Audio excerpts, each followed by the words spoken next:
সূরা বাকারা 3টি আয়াত 4টি আয়াত আপনাদের সামনে তেলাওয়াত করেছি। এই আয়াতগুলিকে সামনে রেখে ছোট্ট একটি বিষয়ের উপর আলোচনা করব, যে পৃথিবীতে সফল কাম কারা।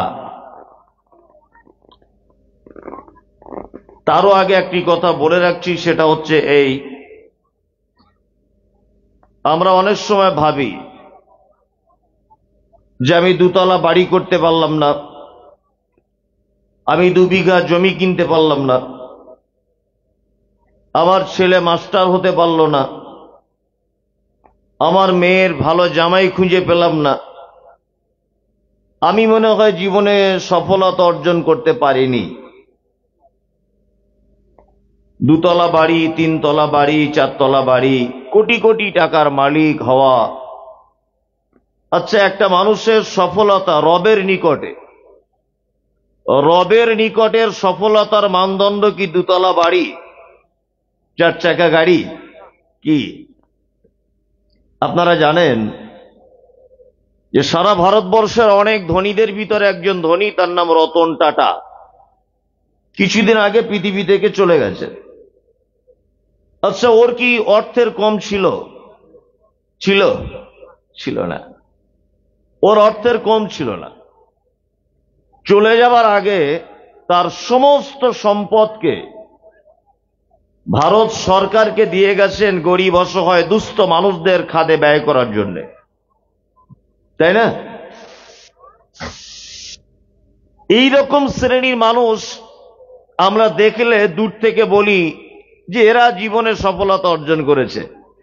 বিশাল বিল্ডিং, বালাখানা, কত প্রোডাক্টের মালিক, কত কোটি কোটি কোটি কোটি টাকা, পণের সফলতা, তাই না? আমরা দূর থেকে বলি।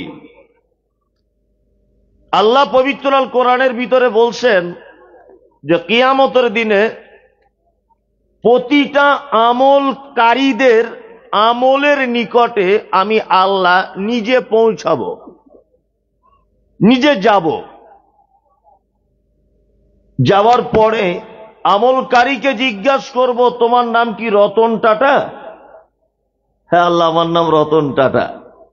আচ্ছা আচ্ছা আচ্ছা আচ্ছা, কোটি কোটি টাকার মালিক হয়েছিলে তুমি না? হ্যাঁ আল্লাহ, হয়েছিলাম। আচ্ছা, তোমার মালগুলো মারা যাবার আগে তোমার তো ছেলে বউ কেউ ছিল না, টাকাগুলো কি করেছিলে? না আল্লাহ, সব গরিব দুস্থ মানুষদের মাঝখানে বিলি বন্টন করে দিয়েছিলাম। আচ্ছা, এটা তো ভালো কাজ। আচ্ছা, তোমার জীবনে কত ভালো কাজ করেছো তোমার মনে আছে? ও বলবে যে আল্লাহ, অনেক অনাথ আশ্রমে টাকা দিয়েছি, অনেক মন্দির নির্মাণ করতে টাকা দিয়েছি, অনেক দুস্থ বাচ্চাদের অপারেশনের জন্য টাকা দিয়েছি, কত লোকের মেয়ের বিয়েতে টাকা দিয়েছি। আল্লাহ তাআলা বলবেন, তোমার শেষ যে ভালো কাজ সেটা? না আল্লাহ, আমার যত সম্পদ সব আমি ভারত সরকারকে দিয়ে চলে এসেছি। আল্লাহ তখন বলবে, তুমি যে সরকারকে দিয়ে চলে এসেছিলে, এই দেখো 2টি পাহাড় সমপরিমাণ নেকি, বা 3টি পাহাড় সমপরিমাণ নেকি, বা 4টি পাহাড় সমপরিমাণ নেকি, বা 1টি পাহাড় সমপরিমাণ নেকি, তুমি কি এই নেকিটা দেখতে পাচ্ছ? সেদিন প্রতিটা মানুষ স্বীকারোক্তি দিবে, আল্লাহ দেখতে পাচ্ছি, দেখতে পাচ্ছি। আল্লাহ তাআলা তারপরে একজন মানুষকে জিজ্ঞাসা করে বলবে, তাহলে এটা কি তোমার ওই দানের নেকি? আমি আল্লাহ তোমাকে বঞ্চিত করিনি, তুমি কি দেখতে পাচ্ছ স্বচক্ষে? রতন টাটার মতো একজন মানুষও সেদিন বলবে, আল্লাহ আমার নেকিটা দেখতে পাচ্ছ, ওই যে পাহাড় সমপরিমাণ। আল্লাহ তারপরে বলবে, তুমি কি ঈমান নিয়ে এসেছিলে? আমাকে এক বলে মানতে? আমার সঙ্গে অন্য কাউকে শরীক করেছিলে? মুহাম্মদ সাল্লাল্লাহু আলাইহি ওয়াসাল্লামকে নবী বলে মানতে? আমি পবিত্র আল কোরআনে যেগুলো লিপিবদ্ধ করেছিলাম, এইগুলো অনুযায়ী তুমি কি জীবনযাপন করতে? সে তখন বলবে, আল্লাহ না, ওইটা শুধু করা হয়নি। কোরআনের শব্দ এসেছে সূরা ফুরকানে, হাবা মানসুরা। আল্লাহ বলছেন, এই কথা যখনই একজন মানুষ স্বীকৃতি দিবে, যে আমার ঈমান ছিল না বাকি দুতলা বিল্ডিং, দুবাই বিল্ডিং, সমুদ্রের মাঝখানে বিল্ডিং, কোটি কোটি টাকার ইমারত, সোনা গয়না সবকিছু ছিল, আল্লাহ ঈমান ছিল না। আল্লাহ বলছেন হাওয়া মানসুরা, তোমার নিজের চোখে তুমি দেখতে পাবে তোমার পাহাড় সমপরিমাণ নেকিকে আমি আল্লাহ এই মুহূর্তে ধূলিসাৎ করে দিলাম। তোমার নেকি কোনো কাজে আসবে? আসবে না। তার মানে আমরা যাদেরকে সফল ব্যক্তি মনে করি, এখন আমাদেরকে দেখতে হবে যে ওই লোকটা আমার রবের কাছে সফলতা পেয়েছে কিনা, তাই না? অনেক মানুষ রিক্সা চালায়, অনেক মানুষ গ্রামের দরিদ্র সীমার নিচে বসবাস করে। এই শীতকালে কনকনে শীতে তাদের গায়ে দামি জ্যাকেট নেই, কিন্তু দেখতে পাওয়া যাবে তার গোপনেতে এত আমল রয়েছে, সে গোপন ভাবে রবকে এত খুশি করেছে। কিয়ামতের দিনে আপনার দুতলা বাড়ি, 4টে ছেলে চাকরি করে, আপনি হয়তো জাহান্নামের রাস্তাতে হাঁটবেন, আর যাকে দেখে মানুষ তাচ্ছিল্য করত, যার গায়ে দিয়ে গন্ধ বার হতো, গ্রামে ফেরি করে মাছ বিক্রি করত, আদা রসুনওয়ালা, ভালো পরনের পোশাক ছিল না, এই লোকটাকে দেখতে পাওয়া যাবে গোপনে তার রবকে এমন ভাবে খুশি করেছে, সবার আগে আগে ও জান্নাতের রাস্তাতে হাঁটছে। তাহলে বলুন তো সেদিন সফলতা কে পাবে? যে রবের সন্তুষ্টি অর্জন করার পরে নিজের গন্তব্যস্থল জান্নাত পর্যন্ত পৌঁছাতে পেরেছে, তার জীবনে সফলতা।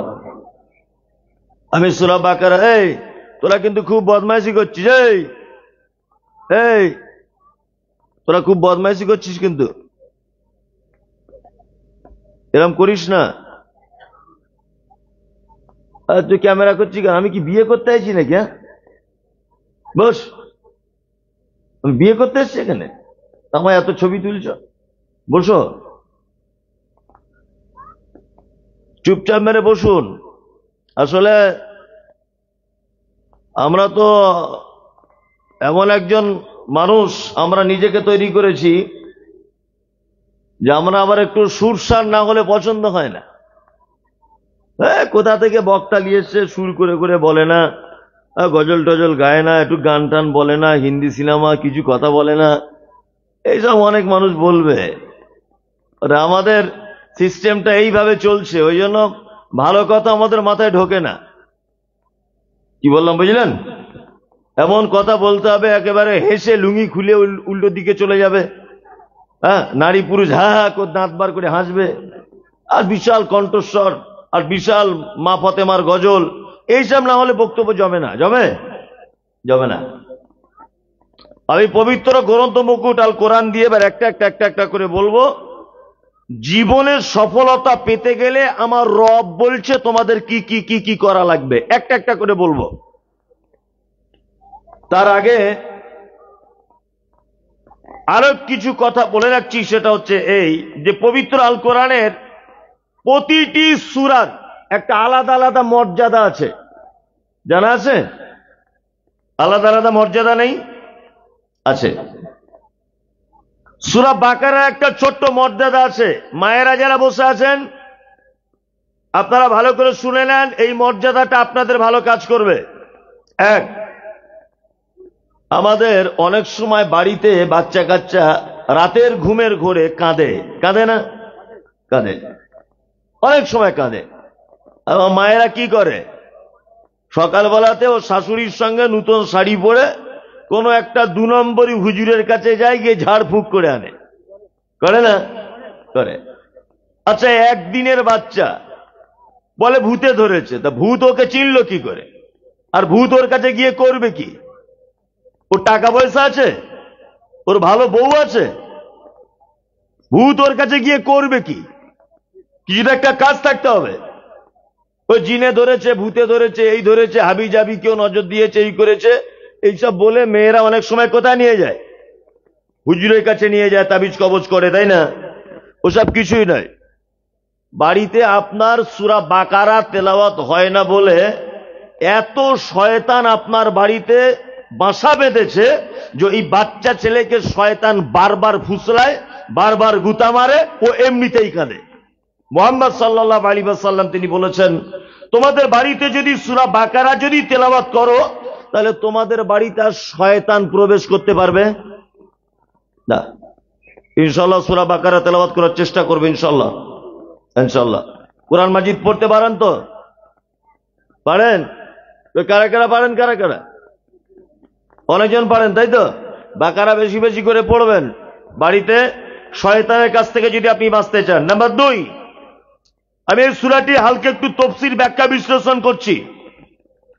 পবিত্র আল কোরআনের অনেকগুলি নিয়ম এবং পদ্ধতির ভিতরে একটি পদ্ধতি হচ্ছে এই। বলুন তো, কোরআন শুরু করতে গেলে কি বলে শুরু করতে হয়? কি বলুন? আউযু বিল্লাহ মিনাশ শাইতানির রাজিম, তারপর বিসমিল্লাহির রহমানির রহিম। এর দুটো পদ্ধতি আছে, এগুলো শিখে যান। এত টাকা খরচা করে জলসা দিয়ে যদি কিছু শিখতেই না পারেন, তাহলে আর কোনো লাভ হলো না।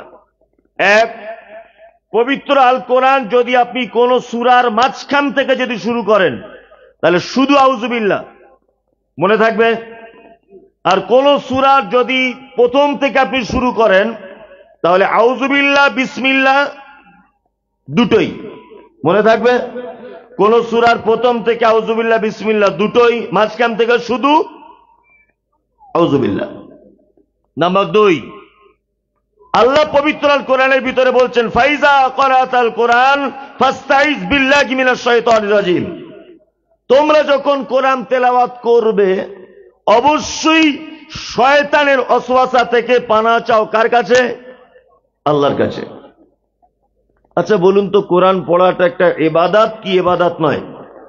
ইবাদত, ইবাদত। পৃথিবীতে যত ইবাদত আছে, যত ইবাদত, আচ্ছা বলুন তো সব থেকে মূল্যবান ও দামি ইবাদতের নাম কি? নামাজ। নামাজ, ও ঠিক বলেছে, নামাজ। আচ্ছা নামাজ কি বলে শুরু করতে হয়? আল্লাহু আকবার, তাই না? আল্লাহু আকবার দিয়ে। তার আগে নামাজ শুরু করা আগে কি করতে হয়? ওযু। এটা কি বলে শুরু করতে হয়? বিসমিল্লাহ। ভাত খান তো সবাই, কি বলে শুরু করতে হয়? বিসমিল্লাহ। যখন ঘুমাতে যান, আল্লাহুম্মা বিইসমিকা আমুতু ওয়া আহইয়া, তাই না? আচ্ছা রোজা বা সিয়াম, এটা কি ইবাদত নয়? ইবাদত। ইফতারি করেন কি বলে? বিসমিল্লাহ, তাই না? বিসমিল্লাহ বলে করেন। এক কথাতে দুনিয়াতে যত ইবাদত আছে, কোন একটা ইবাদত আপনি দেখাতে পারবেন যে ইবাদতটা আউযু বিল্লাহ দিয়ে শুরু করতে হবে? এটা আল্লাহ বলেছেন বা মুহাম্মদ সাল্লাল্লাহু আলাইহি ওয়াসাল্লাম বলেছেন? জানা আছে কারোর? না। একটি মাত্র ইবাদত যেটা আউযু বিল্লাহ দিয়ে শুরু করার কথা, আল্লাহ বলছেন, তার নাম কোরআন তেলাওয়াত। দান, দানটা ইবাদত নয়? ইবাদত নয় কি ইবাদত? ইবাদত। কেউ দান করার সময় এরকম বলে, বিসমিল্লাহ আউযু বিল্লাহি মিনাশ শাইতানির রাজিম, হুজুর আমার মরা মায়ের নামে 20 টাকা? কেউ বলে? জীবনে বলে না। তার মানে কোনো আমল নেই যে আমলটা আউযু বিল্লাহ দিয়ে শুরু করতে হয়। শুধুমাত্র পবিত্র আল কোরআন তেলাওয়াতের আগে আউযু বিল্লাহ বলে কি করতে হয়? শুরু করতে হয়। আমি একদম সূরার প্রথম থেকে আপনাকে শোনাবো একটা একটা করে। আচ্ছা আপনার কোনোদিন জানতে ইচ্ছা করেছে যে আউযু বিল্লাহ দিয়ে কোরআন শুরু করতে হয় কেন? ইচ্ছা করেছে জানতে? করেনি। এবার আমি আপনাদেরকে আস্তে আস্তে করে বলছি যে আউযু বিল্লাহ দিয়ে কেন কোরআন শুরু করতে হয়। আদম আলাইহিস সালামকে আল্লাহ তাআলা তৈরি করেছিলেন, জান্নাতের ভিতরে রাখলেন। এখন জান্নাতে রাখার পর মানুষ যে কথা মুখে বলে, এটা বোঝে কে? আল্লাহ। যেটা মুখে প্রকাশ করতে পারে না, কলমের কালিতে প্রকাশ করতে পারে না, চোখের ইশারাতে প্রকাশ করতে পারে না, এই কথাটাও বোঝে কে? আল্লাহ। ইন্নাল্লাহা আলিমুম বিযাতিস সুদূর। অন্তরের কথা একমাত্র জানে কে? আল্লাহ। আদম জান্নাতের মতো একটা জায়গাতে আছে, তবুও উসপিস উসপিস উসপিস করছে, ভালো লাগছে না। আল্লাহ বুঝতে পারছেন ওকে যখন জান্নাতে ভালো লাগছে না, নিশ্চয়ই এর একটা বউ দরকার, এর বউ দিলে তবে ঠান্ডা হবে, তার আগে ঠান্ডা হবে না। আল্লাহ সুবহানাহু ওয়া তাআলা ওকে একটা বউ দিলেন, হাওয়া আলাইহিস সালাম, তাই না? দেখবেন ও বউ পাওয়ার পরে একেবারে চুপ। তো মানে আপনার আমার অবস্থাও ঠিক তাই। আজকে জলসা শুনে বাড়ি যাবেন, গিয়ে দেখবেন বাড়িতে আপনার বেটি আছে, বৌমা আছে, আপনার বেটা আছে, আপনার মা আছে, বাপ আছে, সবাই আছে, আপনার বুড়িটা বাড়ি নেই। কি বলছি বুঝতে পারছেন না? আপনার বুড়িটা বাড়িতে নেই। দেখবেন আপনার মনে এরকম হবে, ইস যদি ও বাড়ি থাকতো তাহলে ভালো হতো। তার মানে অর্ধাঙ্গিনী বাড়িতে না থাকলে মন ভালো থাকে না। আদমকে যখন হাওয়া আলাইহিস সালামকে দিলেন, তখন আল্লাহ তাআলা দুজনকে জান্নাতের ভিতরে রাখলেন। কোথায়? জান্নাতে। সঙ্গে দিলেন ইবলিসকে জান্নাতের ভিতরে। আর ইবলিসকে দেওয়ার পরে আল্লাহ আদমকে আর হাওয়াকে বলছেন, শোন তোরা দুজন জান্নাতের ভিতরে থাকবি, তবে ওই যে গাছটা দেখতে পাচ্ছিস ওই গাছের ধারে পাশে যাবি না, ওর ফল খাবি না। আউযুবিল্লাহ বলতে হয় কেন সেটা বলছি। এবারে জান্নাতের ভিতরে আল্লাহ মানা করে দেওয়ার পর শয়তান এখন আদমকে গিয়ে বলছে, আল্লাহ যে ফল খেতে মানা করেছে নিশ্চয় ওর প্রোটিন ভালো, খুব স্বাদ, হ্যাঁ তোরা বেশি খেয়ে নিবি তো, ওই জন্য মনে হয় মানা করেছে, খা না, কিছু অসুবিধা হবে না, খা। ওরা স্বামী স্ত্রী যুক্তি করে এদিক ওদিক করে ফল খেয়ে নিয়েছে। যেই খেয়ে নিয়েছে আল্লাহ তাআলা বলছেন, বেরো জান্নাত থেকে, বেরো। একজনকে ফেলা হলো ভারতে, আর একজনকে ফেলা হলো জিদ্দাতে। হাওয়া আলাইহিস সালামকে ফেলা হলো কোথায়? জিদ্দাতে। আর আদম আলাইহিস সালামকে ফেলা হলো কোথায়? ওই শ্রীলঙ্কাতে, মানে ওটা তখন ভারত ছিল। এখন দুইজন দুই জায়গাতে পড়ে এবার দোয়া করছে। কি দোয়া? রব্বানা যালামনা আনফুসানা ওয়া ইন লাম তাগফির লানা ওয়া তারহামনা লানাকুনান্না মিনাল খাসিরিন। দোয়া করেই যাচ্ছে, আল্লাহ ক্ষমা করে দাও, নিজের উপরে জুলুম করেছি, অত্যাচার করেছি, আল্লাহ মাফ করে দাও, মাফ করে দাও, মাফ করে দাও। বারবার যখন দোয়া করছেন আল্লাহ বলছে, যা তোদের দুজনকে ক্ষমা করে দিলাম। দুজনের ক্ষমা হয়ে গেল। ক্ষমা হয়ে যাবার পরে এবার আল্লাহ আদমকে আর হাওয়াকে ডেকে বলছে, তোমাদের কিছু দিনের জন্য পৃথিবী নামক একটা জায়গাতে আমি তোমাদেরকে পাঠাবো। পৃথিবী নামক একটা জায়গায়। আদম তখন বলছে, পৃথিবী নামক জায়গাতে পাঠাবেন এ কথা ঠিক, তবে সঙ্গে কে থাকবে? বলছে তোমার স্ত্রী হাওয়া। বলছে আর কেউ থাকবে না? বলছে শয়তানও থাকবে।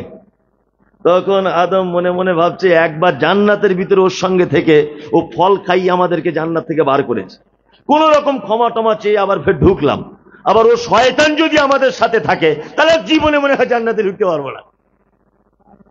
আদম আলাইহিস সালাম যখন টেনশন করছেন, আল্লাহ তখন বলছেন, আদম হাওয়াকে তোমাকে আমি শুধু ছেড়ে দেবো তা নয়, দুজনের জন্য আমি একটা জীবন ব্যবস্থা, অর্থাৎ একটি কিতাব, একটা গাইড বুক দুজনের জন্য আমি দিয়ে দিলাম। তোমরা দুজন যদি এই কিতাব অনুযায়ী যদি চলো তাহলে তোমাদের পথ ভ্রষ্ট করতে পারবে না। শয়তান এটা শোনার পরে তখন বলছে, আচ্ছা গাইড বুক, দাঁড়া তোমার গাইড বুকের 12টা বাজাচ্ছি। ওই জন্য আদম থেকে নিয়ে ঈসা আলাইহিস সালাম পর্যন্ত যত নবী এবং রসুল এসেছেন, প্রতিটা নবী এবং রসুলের গাইড বুক শয়তান লোক দ্বারাতে চেঞ্জ করে দিয়েছে। তার একটা জ্বলন্ত প্রমাণ বলি। আমাদের নবীর আগে একজন নবী এসেছিলেন, নাম কি? ঈসা আলাইহিস সালাম, তাই না? ঈসা আলাইহিস সালামের কাছে একটি কিতাব অবতীর্ণ হয়েছিল, তার নাম ইনজিল। কি নাম? ইনজিল। ইনজিলটা আরবি ভাষাতে অবতীর্ণ হয়নি, যে ভাষাতে অবতীর্ণ হয়েছিল তার নাম ইয়ারমিক ভাষাতে। পরে সেটা ট্রান্সলেট করা হয়েছিল হিব্রু ভাষাতে। পৃথিবীর কোন জাদুঘরে আজও পর্যন্ত সে অরিজিনাল ইনজিল নেই। আছে? নেই। বর্তমান খ্রিস্টান ভাইরা যে বাইবেল ব্যবহার করে ধর্মীয় গ্রন্থ হিসাবে, এই বাইবেলটা ঈসা আলাইহিস সালামের কাছে যে মানে ইনজিল এসেছে, ওই ইনজিল নয়, এটা খ্রিস্টান যাজকদের তৈরি করা নিজস্ব কিতাব, নিজস্ব বাইবেল। এর সঙ্গে ঈসার কাছে অবতীর্ণ হবার কিতাবের কোনো সম্পর্ক নয়। শয়তান বাইবেল পর্যন্ত চেঞ্জ করে দিয়েছে। এইবারের শেষ নবীর নাম কি? মুহাম্মদ সাল্লাল্লাহু আলাইহি ওয়াসাল্লাম। এবার মুহাম্মদ সাল্লাল্লাহু আলাইহি ওয়াসাল্লামের কাছে যখন কিতাব এসেছে, কোন কিতাব? আল কোরআন। আল কোরআন যখন চলে এসেছে, শয়তান ভাবছে তাহলে সব যখন পরিবর্তন করেছি, তাহলে মুহাম্মাদের কোরআনটা এবার পরিবর্তন করে দিই, তাহলে আমার খেল খতম। কোরআন পরিবর্তন করবে আবার শয়তান, না কাকে দিয়ে করবে? না নরেন্দ্র মোদীর মতো পাজি লোককে দিয়ে করবে। কি বললাম বুঝলেন? কাকে দিয়ে কোরআন পরিবর্তন করবে? না অমিত শাহর মতো গরুচোর তাকে দিয়ে করবে। কাকে দিয়ে কোরআন পরিবর্তন করবে? না আমাদের শুভেন্দু অধিকারীর মতো বদমাশ লোককে দিয়ে করবে। করবে কে? শয়তান। করবে কে? শয়তান। শয়তান এবার মনস্থির করেছে কোরআনটা পরিবর্তন করে দেবো এদেরকে সব ফিট করে দিয়ে। আল্লাহ তখন কোরআনে আয়াত অবতীর্ণ করছেন। কি আয়াত? ইন্না নাহনু নাযালনা যিকরা ওয়া ইন্না লাহু লাহাফিজুন। আল্লাহ বলছে কোরআন সংরক্ষণের দায়িত্ব আমি আল্লাহ নিজে হাতে নিলাম। শয়তান তখন ভাবছে আমি আল্লাহর সৃষ্টি, মুহাম্মদ আল্লাহর নবী, কোরআন আল্লাহর কথা, জিবরিলও তার ফেরেশতা। এখন আমি যদি মাস্টারি করে কোরআন পরিবর্তন করতে যাই, এর দায়িত্ব তো নিয়েছে আল্লাহ, এটা তো সম্ভব নয়। সম্ভব নয়। শয়তান তখন ভাবছে তাহলে এক কাজ করা যাক, এর বিধান যখন পরিবর্তন করতে পারবো না, মানুষ যেন এটা তেলাওয়াত করতে না পারে সেই পদ্ধতিটা আমাকে করতে হবে। এটা একটা জলসার হ্যান্ডবিল, এইটা ধরে নেন, এটা একটা হ্যান্ডবিল। এখন কোন জায়গায় কে আছে, কে প্রধান বক্তা, কে সভাপতি, কে কি, কোন গ্রামে জলসা, কিসের উদ্দেশ্য জলসা, আচ্ছা আমি এইটা খুলে দেখবো তবে তো বুঝতে পারবো, তার আগে বুঝতে পারবো? পারবো না। মানুষ কোরআনের ভিতরে কি আছে না আছে ওটা খুলে পড়বে তবে তো বুঝতে পারবে। শয়তান দেখছে বিধান যখন পরিবর্তন করতে পারবো না, তাহলে অন্তত পক্ষে যেন এটা কেউ পড়তে না পারে সেই ব্যবস্থাটা করি। পৃথিবীতে যত ইবাদতের শত্রু রয়েছে, যত আবেদের, সব থেকে বড় শত্রু কোরআন তেলাওয়াতকারীদের পিছনে লেগে থাকে, তার নাম ইবলিস, শয়তান। কি বলছি বুঝতে পারছেন?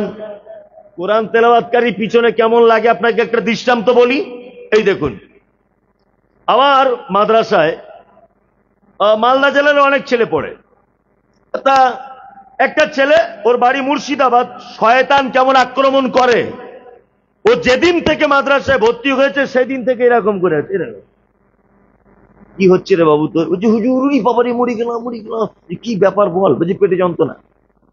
ভর্তি যেদিন থেকে হয়েছে সেদিন থেকে। ওর নাম হারুন রশিদ, নামটাও বলে দিলাম। আমি মাদ্রাসার শিক্ষকদেরকে বলছি তোমরা কি চিকিৎসা করাচ্ছ না? বলছি হুজুর করাচ্ছি, 4-5 দিন ওর পেটের যন্ত্রণা সারছে না। আমি তখন বললাম তাহলে এক কাজ করো, ওকে নিয়ে আমি কলকাতার কোন এক হসপিটালে যাই। না পাশে আমাদের বারাসাত জেলা হাসপাতালে নিয়ে গেলাম। হাসপাতালে ভর্তি করে দিলাম। ভর্তি করার পরে মোটামুটি 4-5 ঘন্টা যাবত ইনজেকশন সিলাইন চলেই যাচ্ছে, ও এরকম করেই আছে। হুজুর আমার যন্ত্রণা থামে না। তখন হসপিটালে যে একটা নার্স আছে, মেয়ে মহিলা, ওর নেম প্লেট দেখে বুঝতে পারলাম মেয়েটা মুসলিম। আমি ওকে ডেকে বললাম, বোন শোনো, আসলে মাদ্রাসার ছাত্র তো, এ মনে হয় একটু শয়তান লেগেছে। তো বলছি হুজুর আমারও মনে মনে হচ্ছে, আমি যে ইনজেকশন দিয়েছি তো পেটের যন্ত্রণা কমার কথা, তাহলে কমছে না কেন? তোমাদের কি অপারেশনের যন্ত্রপাতি আছে এক্সট্রা পুরাতন? তো বলছি হুজুর আছে। ওইগুলো সব আনো তো, একটু টেস্ট করা যাক অরিজিনাল যন্ত্রণা হচ্ছে কিনা।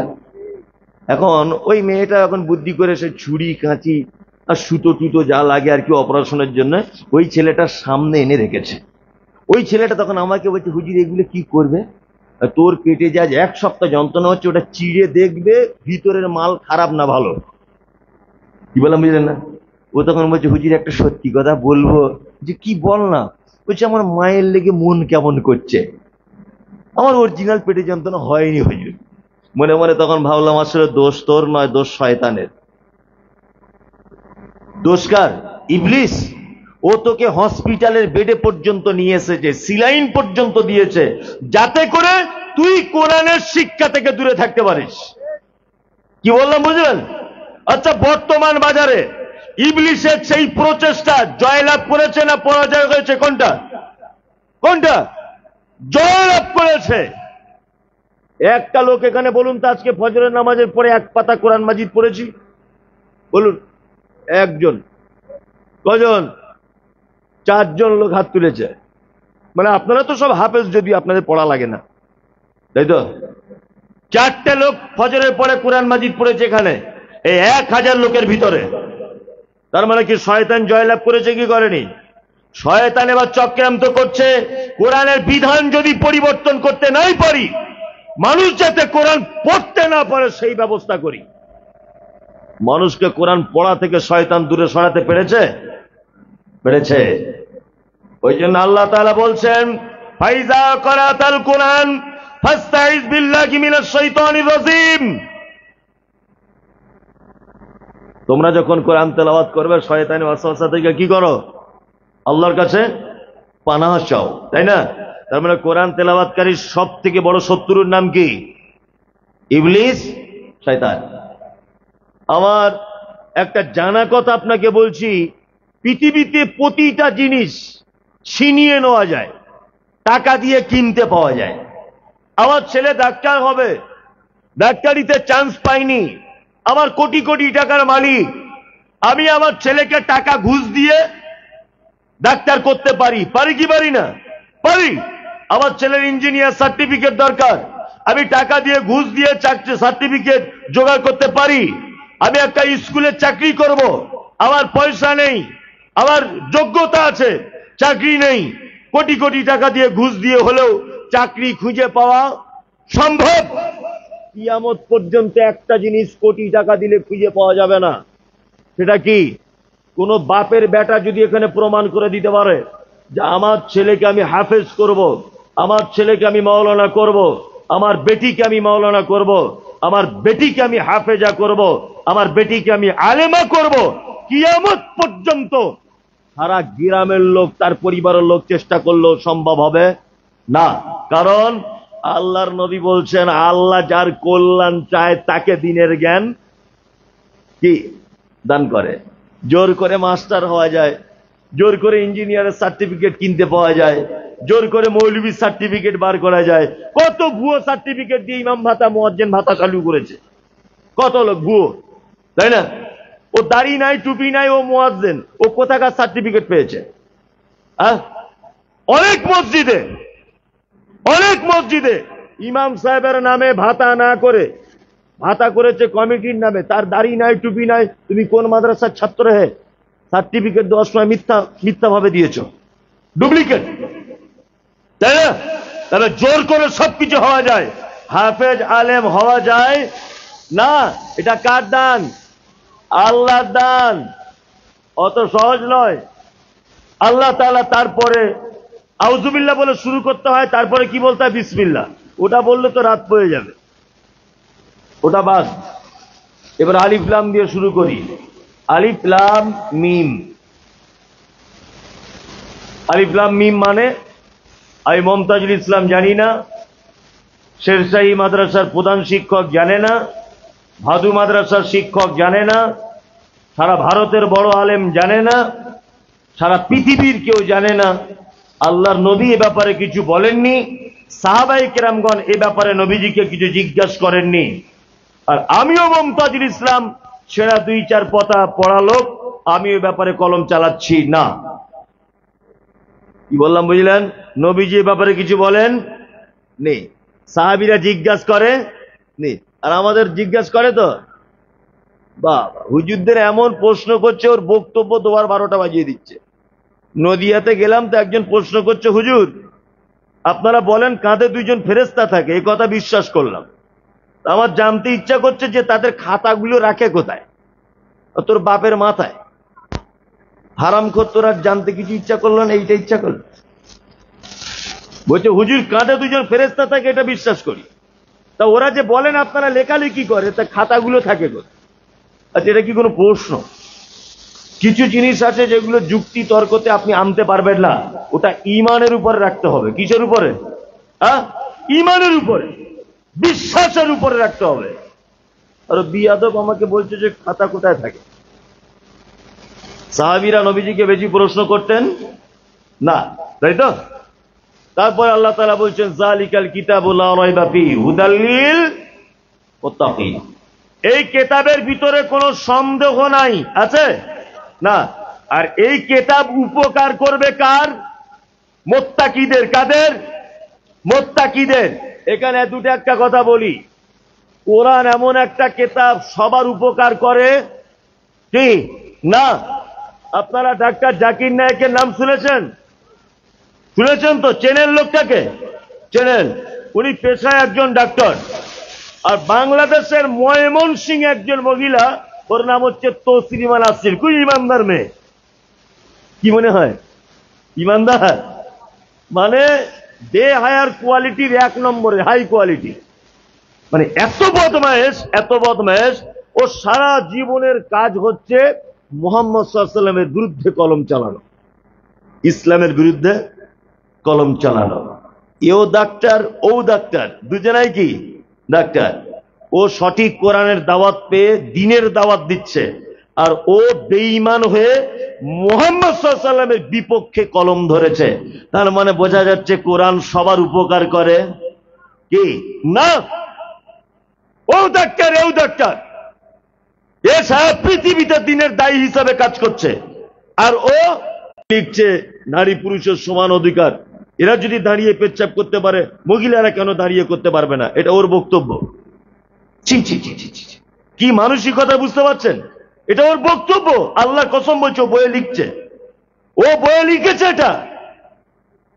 আপনি বুঝতে পারছেন কি নোংরা মেয়ে? বলছেন আম্মাজান আয়েশা সিদ্দিকা রাদিয়াল্লাহু তাআলা আনহা, আল্লাহ নবীর সঙ্গে বিয়ে হওয়া, এ বাল্য বিবাহ, এটা মুহাম্মদ সাল্লাল্লাহু আলাইহি ওয়াসাল্লাম ভুল করেছেন। মানে সব নানান রকমের কটু কথা বইয়ের ভিতরে লিখেছেন। আর ইসলামের বিরুদ্ধে বলা মানে এখন সে একেবারে মোমের পুতুল, তারা পৃথিবী তাকে অ্যাকসেপ্ট করবে। নরেন্দ্র মোদী কিছুদিন আগে রেখে দিয়েছিলেন, ওনার তো কাজই হচ্ছে বিদেশের মানে নারীদেরকে কোনো কিছু হলে নিজের দেশে রাখা। হাসিনাকে সারা পৃথিবীর কেউ রাখতে পারলো না, ও ঠিক রেখে দিয়েছে। বউটাও নেই, কি করবে? যা দুজনে বসে গল্প গুজব করছে। হ্যাঁ, আশ্চর্য ব্যাপার। হ্যাঁ, কি আশ্চর্য দেশে বসবাস করছি। নিজের দেশের মেয়েরা ধর্ষণে মরছে, নিজের দেশের নারীরা চিকিৎসার অভাবে মরছে, নিজের দেশের মহিলারা নিরাপদে নেই, আর বাংলাদেশের প্রধানমন্ত্রীকে নিরাপত্তা দিয়ে নিজের দেশে রেখেছে। যে মূর্খ ছাড়া আর কেউ এ কাজ করে? আশ্চর্য ব্যাপার। আল্লাহ তুমি এদেরকে সঠিক জ্ঞানটুকু অন্তত পক্ষে দান করো, আর কিছু করো আর না করো। কিছুদিন আগে তসলিমা নাসরিনকে এনেছিলেন এখানে। আমি যে কথা বলছি সেটা হচ্ছে এই হুদাল লিন নাস, এটা মানুষের জন্য একটি হিদায়াতের কিতাব। কিসের কিতাব? হেদায়াতের কিতাব। তবে এর থেকে সবাই হেদায়াত পাবে কি না? ফল পাইয়াছো তুমি, পাওনি কো রস, হায়রে ফলের ঝুড়ি, সারা জীবন জলে থেকে রস পেল না নড়ি। একটা কথা আছে, ফল পাইয়াছো, পাওনি যে রস, হায়রে ফলের ঝুড়ি, সারাটা জীবন জলে থেকেও রস পেল না নড়ি। একজন ফল বিক্রেতা ঝুড়িতে করে, কোন একটা পাত্রে করে, মাথায় করে ফল বিক্রি করে। কোনদিন আপেল, কোনদিন বেদানা, কোনদিন নাশপাতি, কোনদিন কলা, কোনদিন বিভিন্ন রকমের ফল বিক্রি করে। কিন্তু যার মাঝখানে ফলটা রেখে বিক্রি করে, ও কোনদিন আপেলের স্বাদ পায় না। একটা গামলাতে ফল এলে ফল বিক্রি করছে, গামলা কোনদিন বেদানার স্বাদ পায়? পায় না। আর সারা জীবন পানিতে বসবাস করলো, কিন্তু এক ফোঁটা পানি শোষণ করার ক্ষমতা নাই। পাথর অতন্ত মহাসাগরের তলে, নদীতে, পুকুরের গভীরে, খালে বিলে পাথরগুলি দেখবেন অনেক সময় পাওয়া যায়, পানির তলাতে পাওয়া যায় না। পাথর সারা জীবন পানিতে থাকে, কিন্তু এক ফোঁটা পানি শোষণ করার ক্ষমতা তার নাই। আল্লাহ বলছে হুদাল লিন নাস, এটা মানুষের জন্য হেদায়াতের কিতাব। আমি বড় আশ্চর্য হই, অনেক মুসলিম রয়েছেন, অনেক মুসলিম সরকারি চাকরি পেয়েছে, দাঁড়িয়ে পেচ্ছাপ করা ধরেছে, সিগারেট পান করা ধরেছে, হ্যাঁ, মুসলিম বলে নিজেকে পরিচয় দিতে লজ্জাবোধ করে, দাড়ি রাখতে ভয় করে, হ্যাঁ, ওর বউকে একটু মডেলিং করে জিন্সের প্যান্ট পরিয়ে রাস্তায় বার করে, হাফ হাতা গেঞ্জি পরিয়ে বার করে, চোখে চশমা, 4 চাকা গাড়ি থেকে নামে, সাথে একটা কুকুর থাকে, মানে বিশাল মডেলিং ব্যাপার। মারা যাবার পর পোড়ানোটা শুধু হয় না, কবরস্থ করা হয়। আমি মমতাজুল ইসলাম বলছি, ও সারা জীবন জলে বাস করার পরও 1 ফোঁটা পানি শোষণ করতে পারল না। যে বাড়িতে জন্মগ্রহণ করেছে, মুসলিম পরিবারে, তুমি যে আদর্শ নিয়ে জীবন যাপন করেছ, সে আদর্শ নেতা মুহাম্মদ সাল্লাল্লাহু আলাইহি ওয়াসাল্লামের, তুমি যে ধর্মগ্রন্থের অধীনে ছিলে, তার নাম পবিত্র আল কোরআন। কিন্তু কোরআন থাকার পরেও তুমি হেদায়েতের লেজ পর্যন্ত পেলে না। তার মানে কোরআন সবার উপকার করতে পারে না। আল্লাযীনা ইউমিনুনা বিল গায়বি, সফলতা পেতে গেলে তার মূল ধাপ আল্লাহকে না দেখে কি করা? এদিকে ফিরুন, আল্লাহকে না দেখে বিশ্বাস করা। আল্লাহকে বিশ্বাস করেন তো সবাই? সবাই সবাই না দেখেই, তাই না? না দেখে এগুলো বললে অনেক কাজ আসে। রবকে না দেখে বিশ্বাস করতে হয় কেন? কি আশ্চর্য ব্যাপার! একটা হিন্দু ছেলে আমাকে বলছে, হুজুর আপনাদের সব ভালো, রোজা করেন, হজ করেন, জাকাত দেন, নামাজ পড়েন, সব ভালো, আপনাদের একটা জিনিস খারাপ। কোনটা খারাপ? বলছে, আমরা দেখুন দুর্গার পুজো করলে ঠাকুর দেখে তবে তার সামনে মাথা নত করি, কালী পুজো করলে তার সামনে মাথা নত করি কালীকে দেখে। আর মুসলমানরা এত বড় বোকা, তারা মসজিদে গিয়ে নামাজ পড়ে আল্লাহকে দেখতে পায় না, ফাঁকা জায়গাতে ঢুকঢাক করে সেজদা দিয়ে চলে আসছে। কি বললাম বুঝলেন? এ প্রশ্ন অনেকজন করে। আমি মনে মনে বলছি যে তোমার এবছরের সব থেকে বড় ঠাকুর উঠেছিল কোথায়? বলছে কলকাতায়। বাহ, তা তুমি কি করে বুঝলে কলকাতায় বড় ঠাকুর উঠেছিল?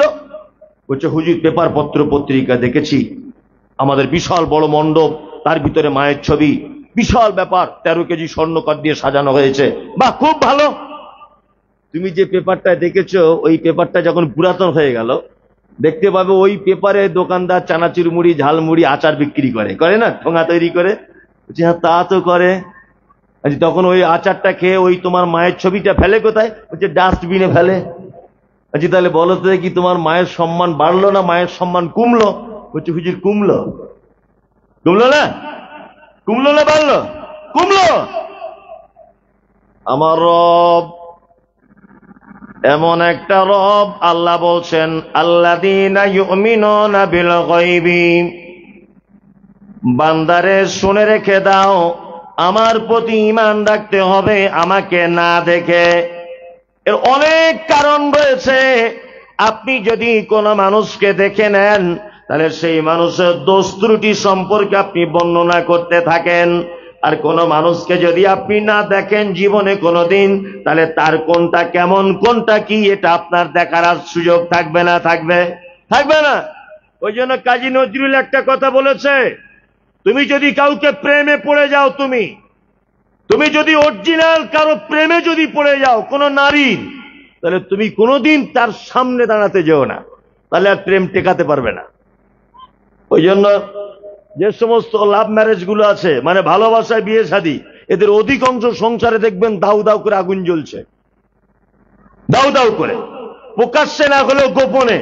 কাজী নজরুল কথা বলেছেন, তুমি যদি অরিজিনাল কাউকে যদি ভালোবাসতে চাও, তুমি কখনো তার সামনে যেও না, তাহলে প্রেম আর টিকে থাকবে না। তখন তার বিরুদ্ধে তোমার অনেক অভিযোগ থাকবে, তুমি এরকম, যখন ভালোবাসতাম তখন তো এরকম করতে না, আর বিয়ের পরে তুমি কেন এরকম করলে, সব অনেক অভিযোগ থাকবে। কি থাকবে না? থাকবে। না দেখে আল্লাহকে বিশ্বাস করতে হয় কেন? আমি একটা যুক্তি পেশ করি, তাহলে দেখুন আপনার কাছে কেমন লাগে।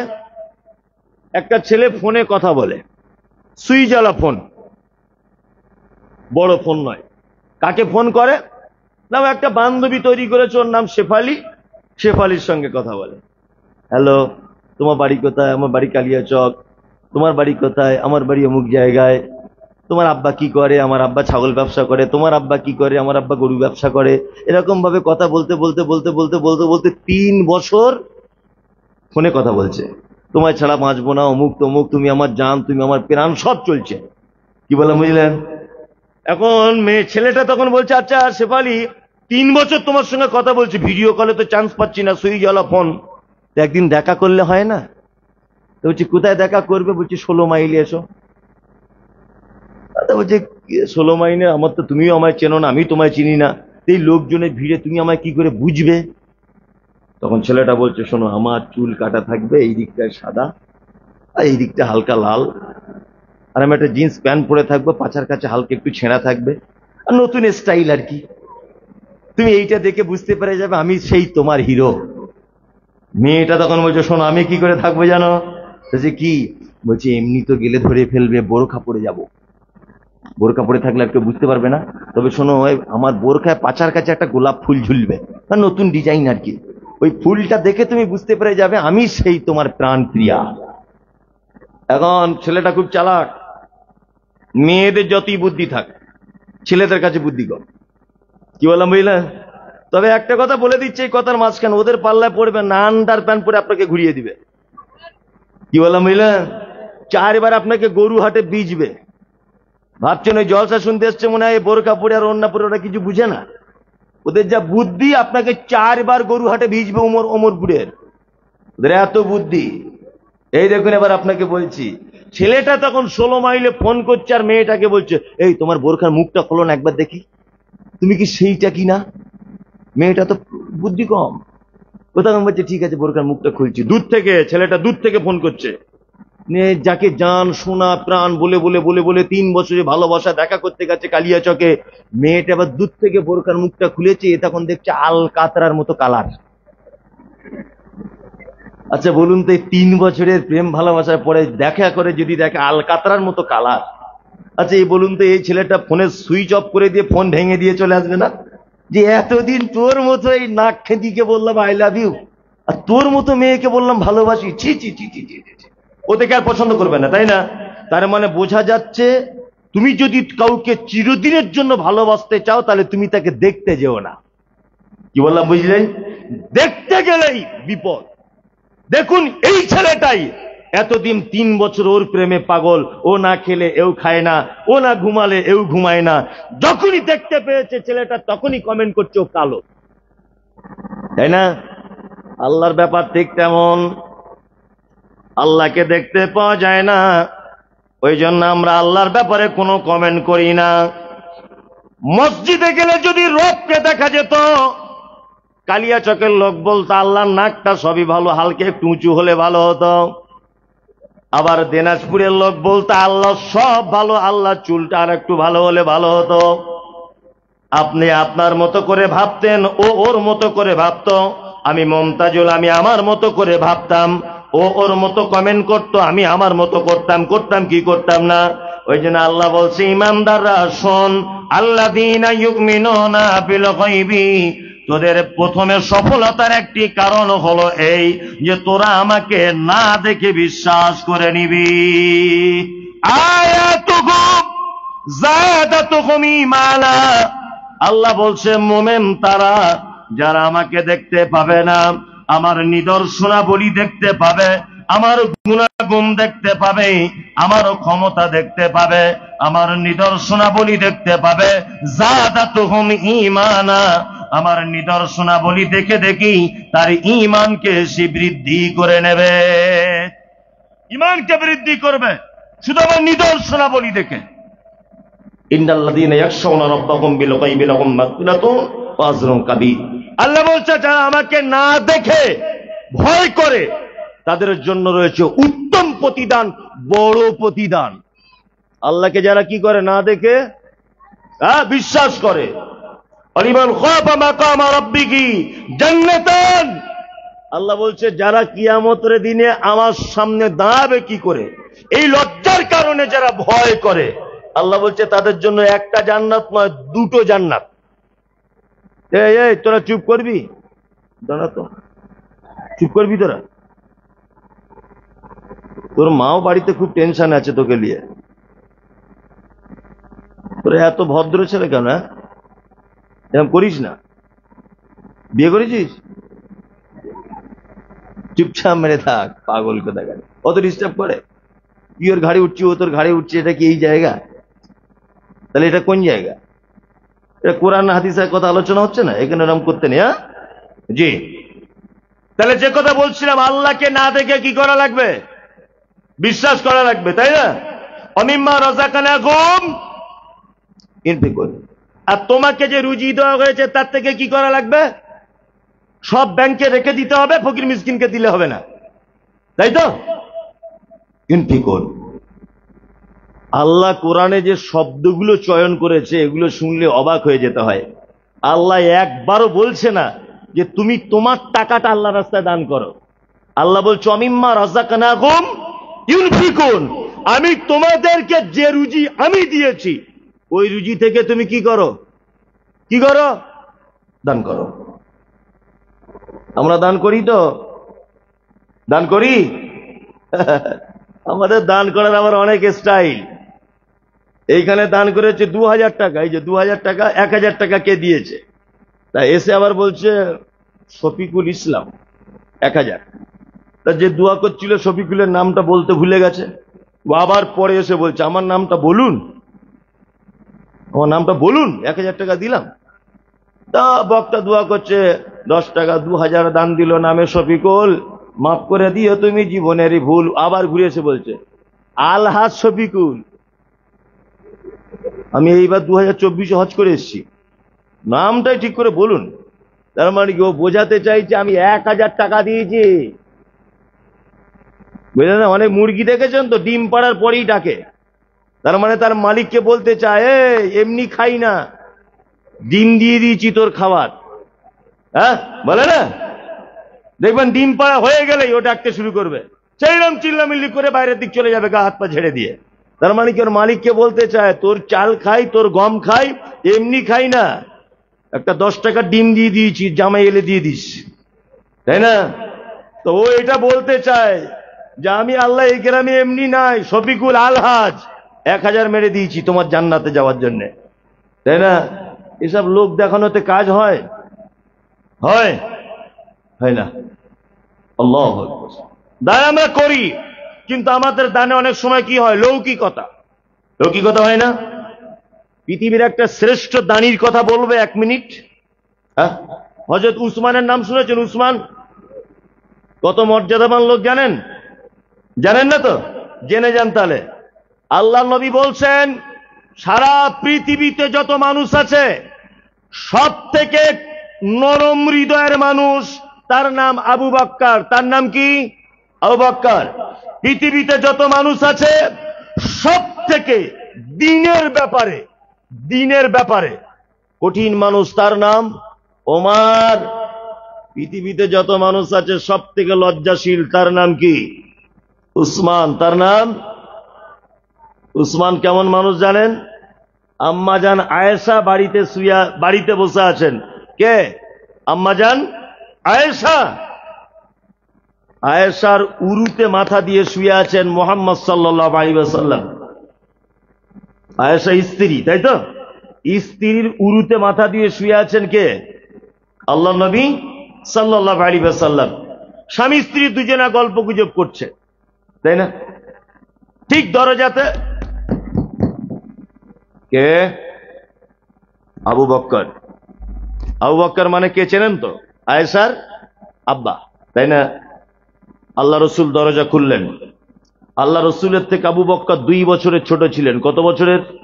2 বছরের ছোট, কিন্তু জামাই আল্লাহ রসুল হয়েছেন আবু বকর শ্বশুর।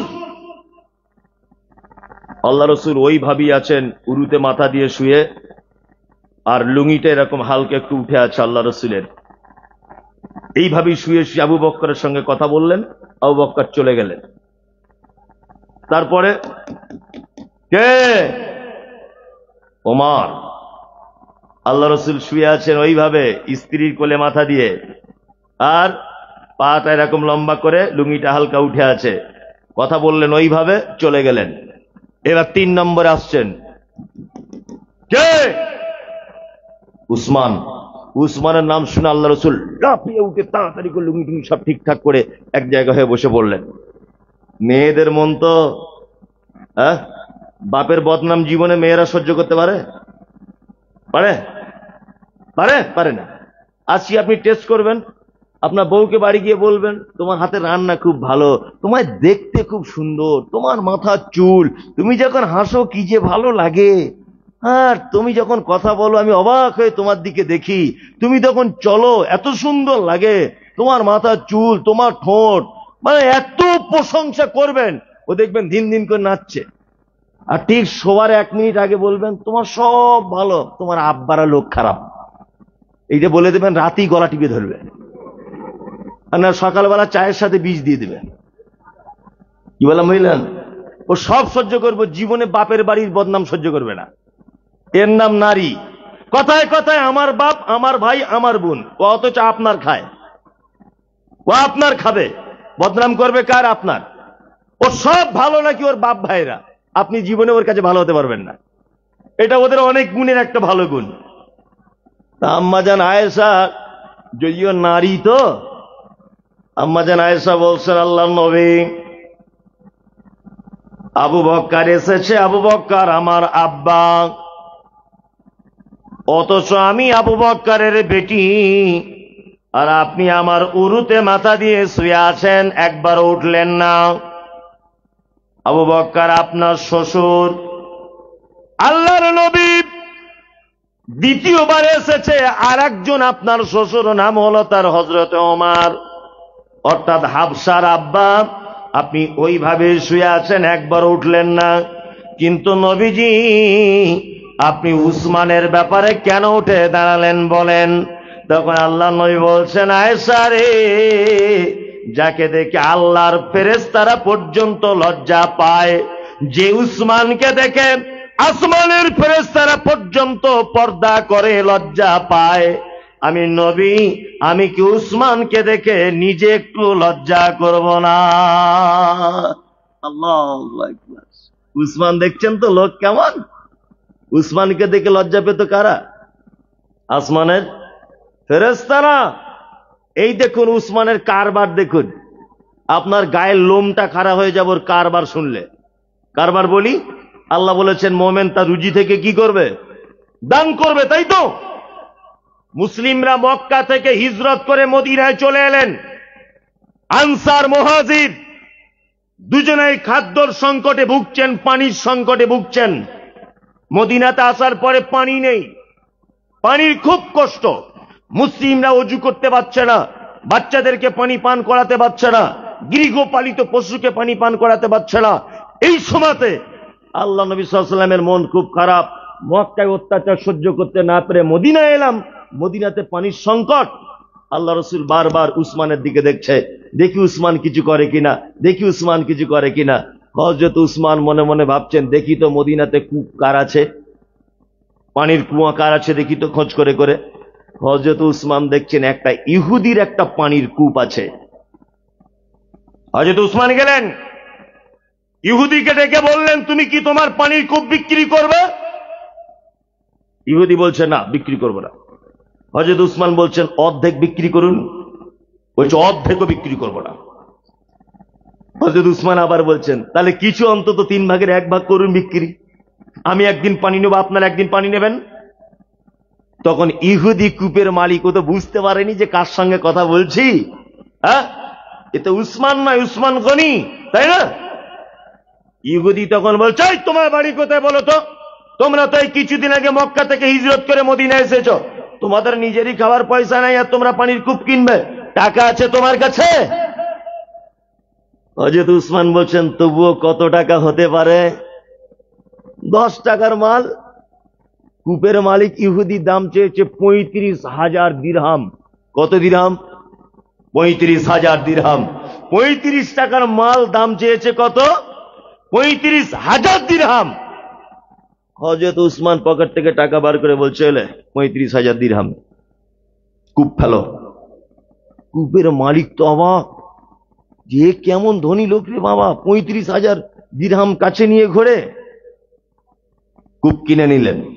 হযরত উসমান আল্লাহর নবীকে এসে বলছেন, আল্লাহর নবী, আজ থেকে মুসলিমদের আর কোনো পানির অসুবিধা হবে না। আমি উসমান 35,000 দিরহাম দিয়ে কূপ ক্রয় করেছি। কূপটির নাম হচ্ছে বীরে রুমা। এই বীরে রুমা নামক কূপটি ক্রয় করেছি আমি 35,000 দিরহামে। আল্লাহর নবী শুধু পানি কোরাই করেছি, কূপ কোরাই করেছি এটা নয়, আবার এই কূপটি কিয়ামত পর্যন্ত প্রতিটা মুসলিমের জন্য আমি ওয়াকফ করে দিলাম। ওযু করবে, পানি ব্যবহার করবে, কোনো সমস্যা হবে না। আজ 2025 সালে আমি আলহামদুলিল্লাহ সেই কূপ দেখে এসেছি। আজও সেই হযরত উসমানের কূপ আজও পর্যন্ত আছে। সেই কূপের চারিদিকে খাজুরের গাছ লাগানো আছে, 1600 1600 খাজুরের গাছ।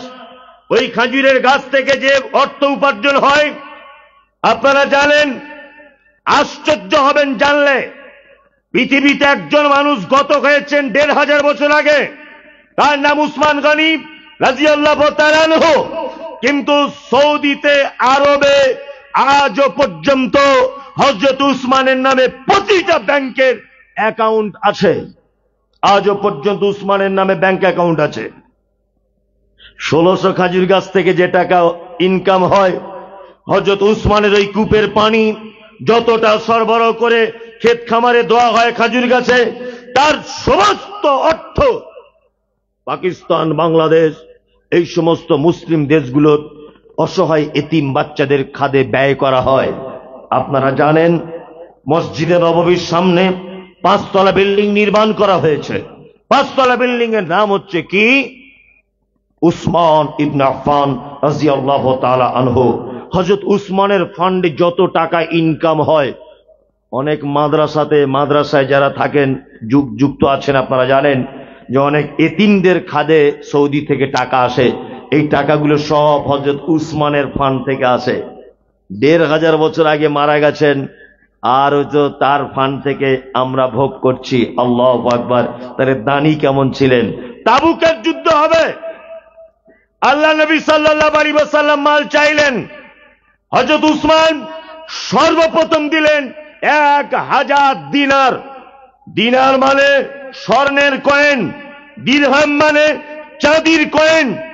1000 দিনার মানে বর্তমানে যেটা ওজন করলে 4 কেজি 440 গ্রাম হতে পারে। 4 কেজি 440 গ্রাম সোনার দাম কত হতে পারে ভাবতে পারা যায়? আর আমরা কি, আমরাও তো এরকম দান করি নাকি? ভিখারি এসেছে বাড়িতে দরজায়, ওর আব্বা বলছে বাচ্চাটাকে, বল বাড়িতে কেউ নাই, যা গিয়ে বলে দে বাড়ি কেউ নাই। বললাম বুঝলেন? ওর স্ত্রী সিরিয়াল দেখছিল, মানে এই সময় ছেলেটা মেয়েটাকে জড়িয়ে ধরবে এরকম একটা পজিশন। তখন দরজার সামনে চিৎকার দিয়ে ভিতর থেকে বলছে, তোমাদের কি টাইম জ্ঞান নেই? হ্যাঁ, এই সময় লোক ভিক্ষা করতে আসে?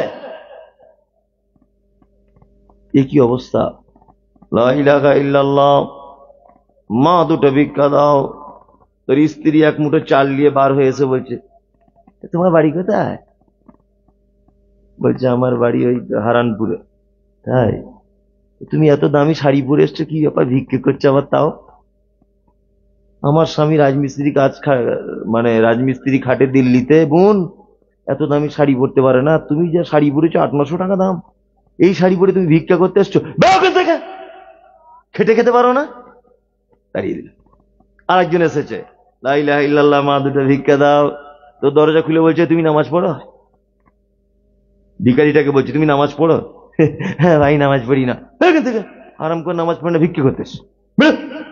ওকে তাড়িয়ে দিয়েছে। আরেকজন এসেছে, লা ইলাহা ইল্লাল্লাহ, কিছু দাও।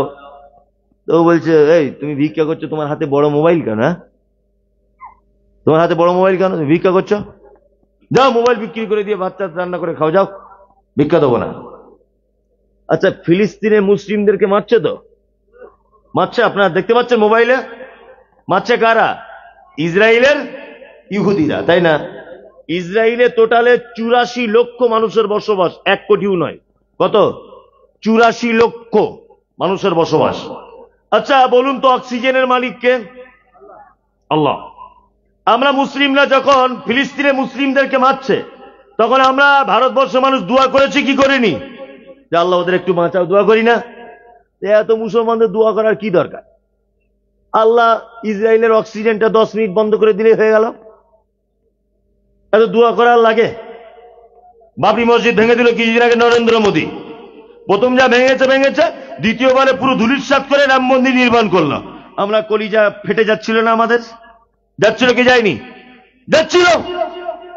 নরেন্দ্র মোদীকে গালও দিয়েছি, ওর মা বোন তুলে হাবিজাবি করে অনেক মানুষ দিয়েছি না? এত গালাগালি দেওয়ার দরকার কি? আল্লাহ ইচ্ছা করলে 2 মিনিট অক্সিজেনটা বন্ধ করে দিতে পারে না? তাহলে এত দোয়া করার দরকার ছিল? ছিল ছিল না। কেন আল্লাহ করছে না কেন?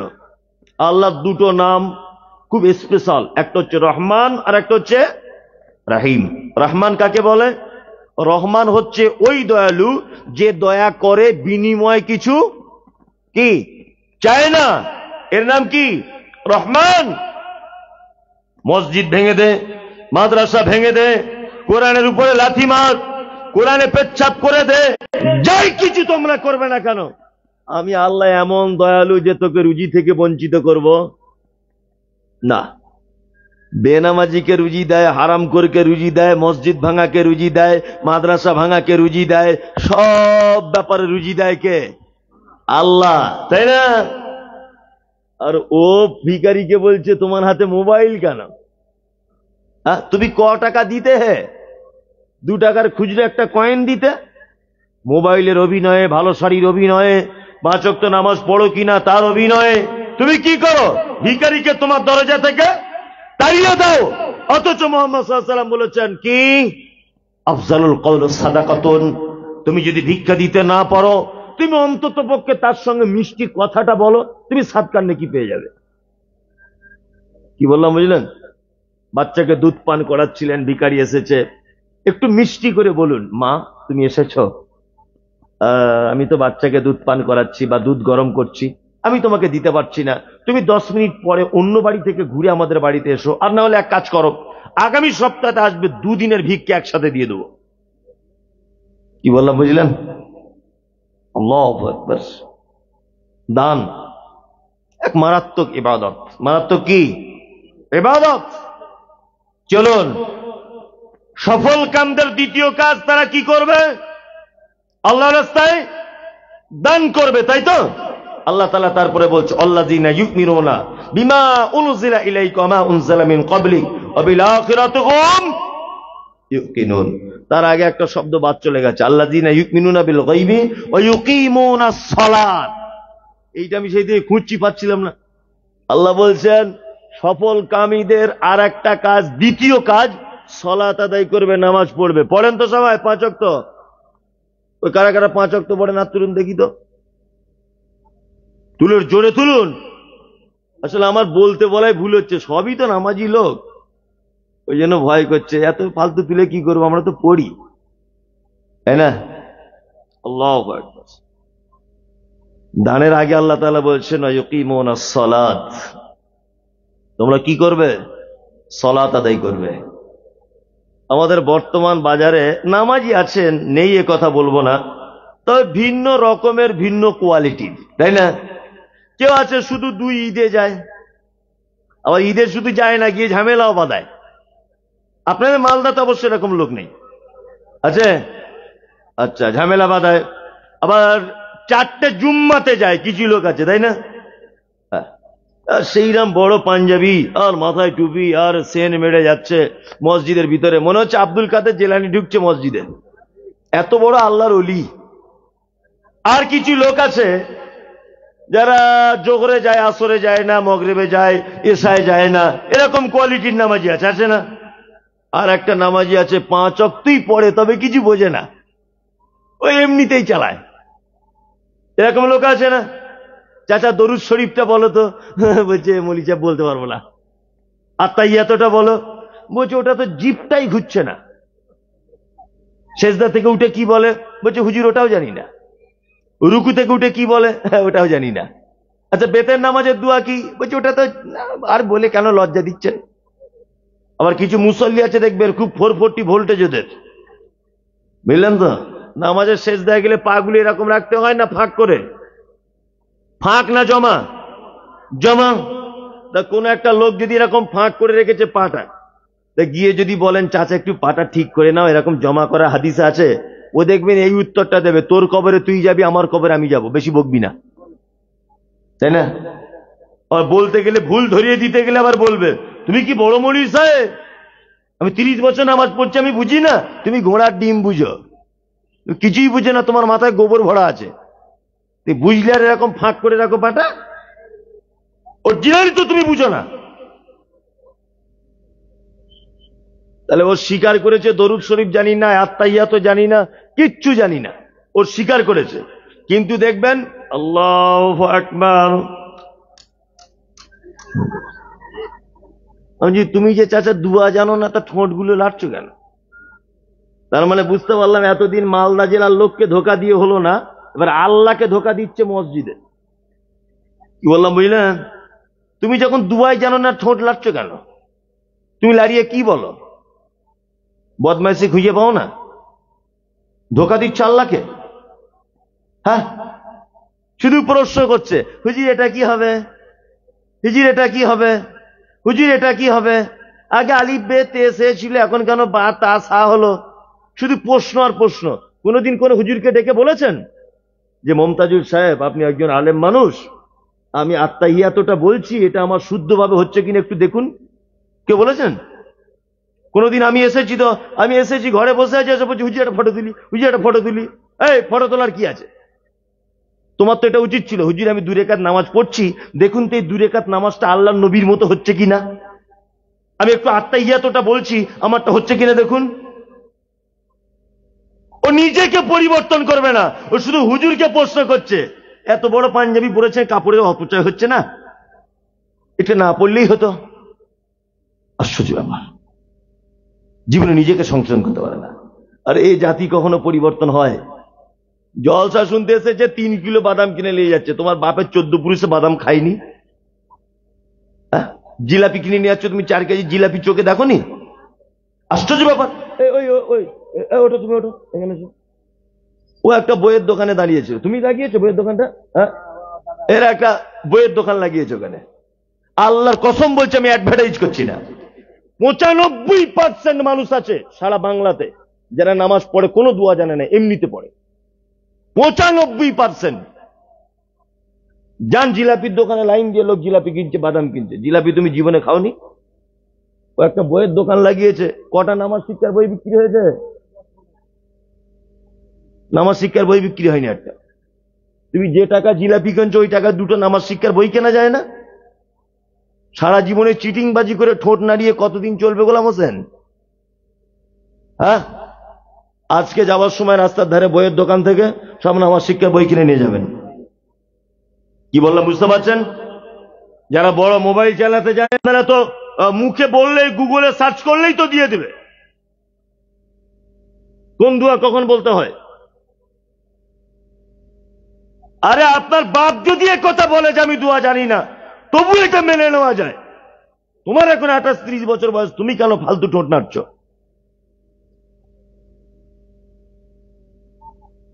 যারা জলসা দিয়েছে আমাকে বলছে হুজুর 63টা ভলেন্টিয়ার, এরা সব নামাজ পড়ে তো? ভলেন্টিয়ার 63রা সব নামাজই মনে হয় নাকি? ইমাম সাহেব কে আছেন এই গ্রামে? আছেন এখানে? সভাপতি সাহেব আপনি? হ্যাঁ, ওই 63 জন আজকে ফজরে দেখবেন প্রথম কাতারে থাকবে ইনশাল্লাহ, দেখবেন। আর কাল থেকে তো ওরা মসজিদ থেকে আর বার হবে না। আল্লাহু আকবার। অথচ আল্লাহ সুবহানাহু ওয়া তাআলা কি বলছেন? আল্লাযীনা ইউকিমুনাস সালাত, তোমরা সালাত আদায় করো, ওয়া মিম্মা রাযাকনাহুম কি ইনফিকুন, তোমাদেরকে যে টাকা দেওয়া হয়েছে, যে রুজি দেওয়া হয়েছে, তার থেকে কি করো? দান করো।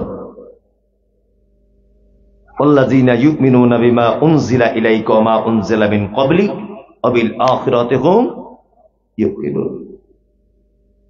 আল্লাহু আকবার।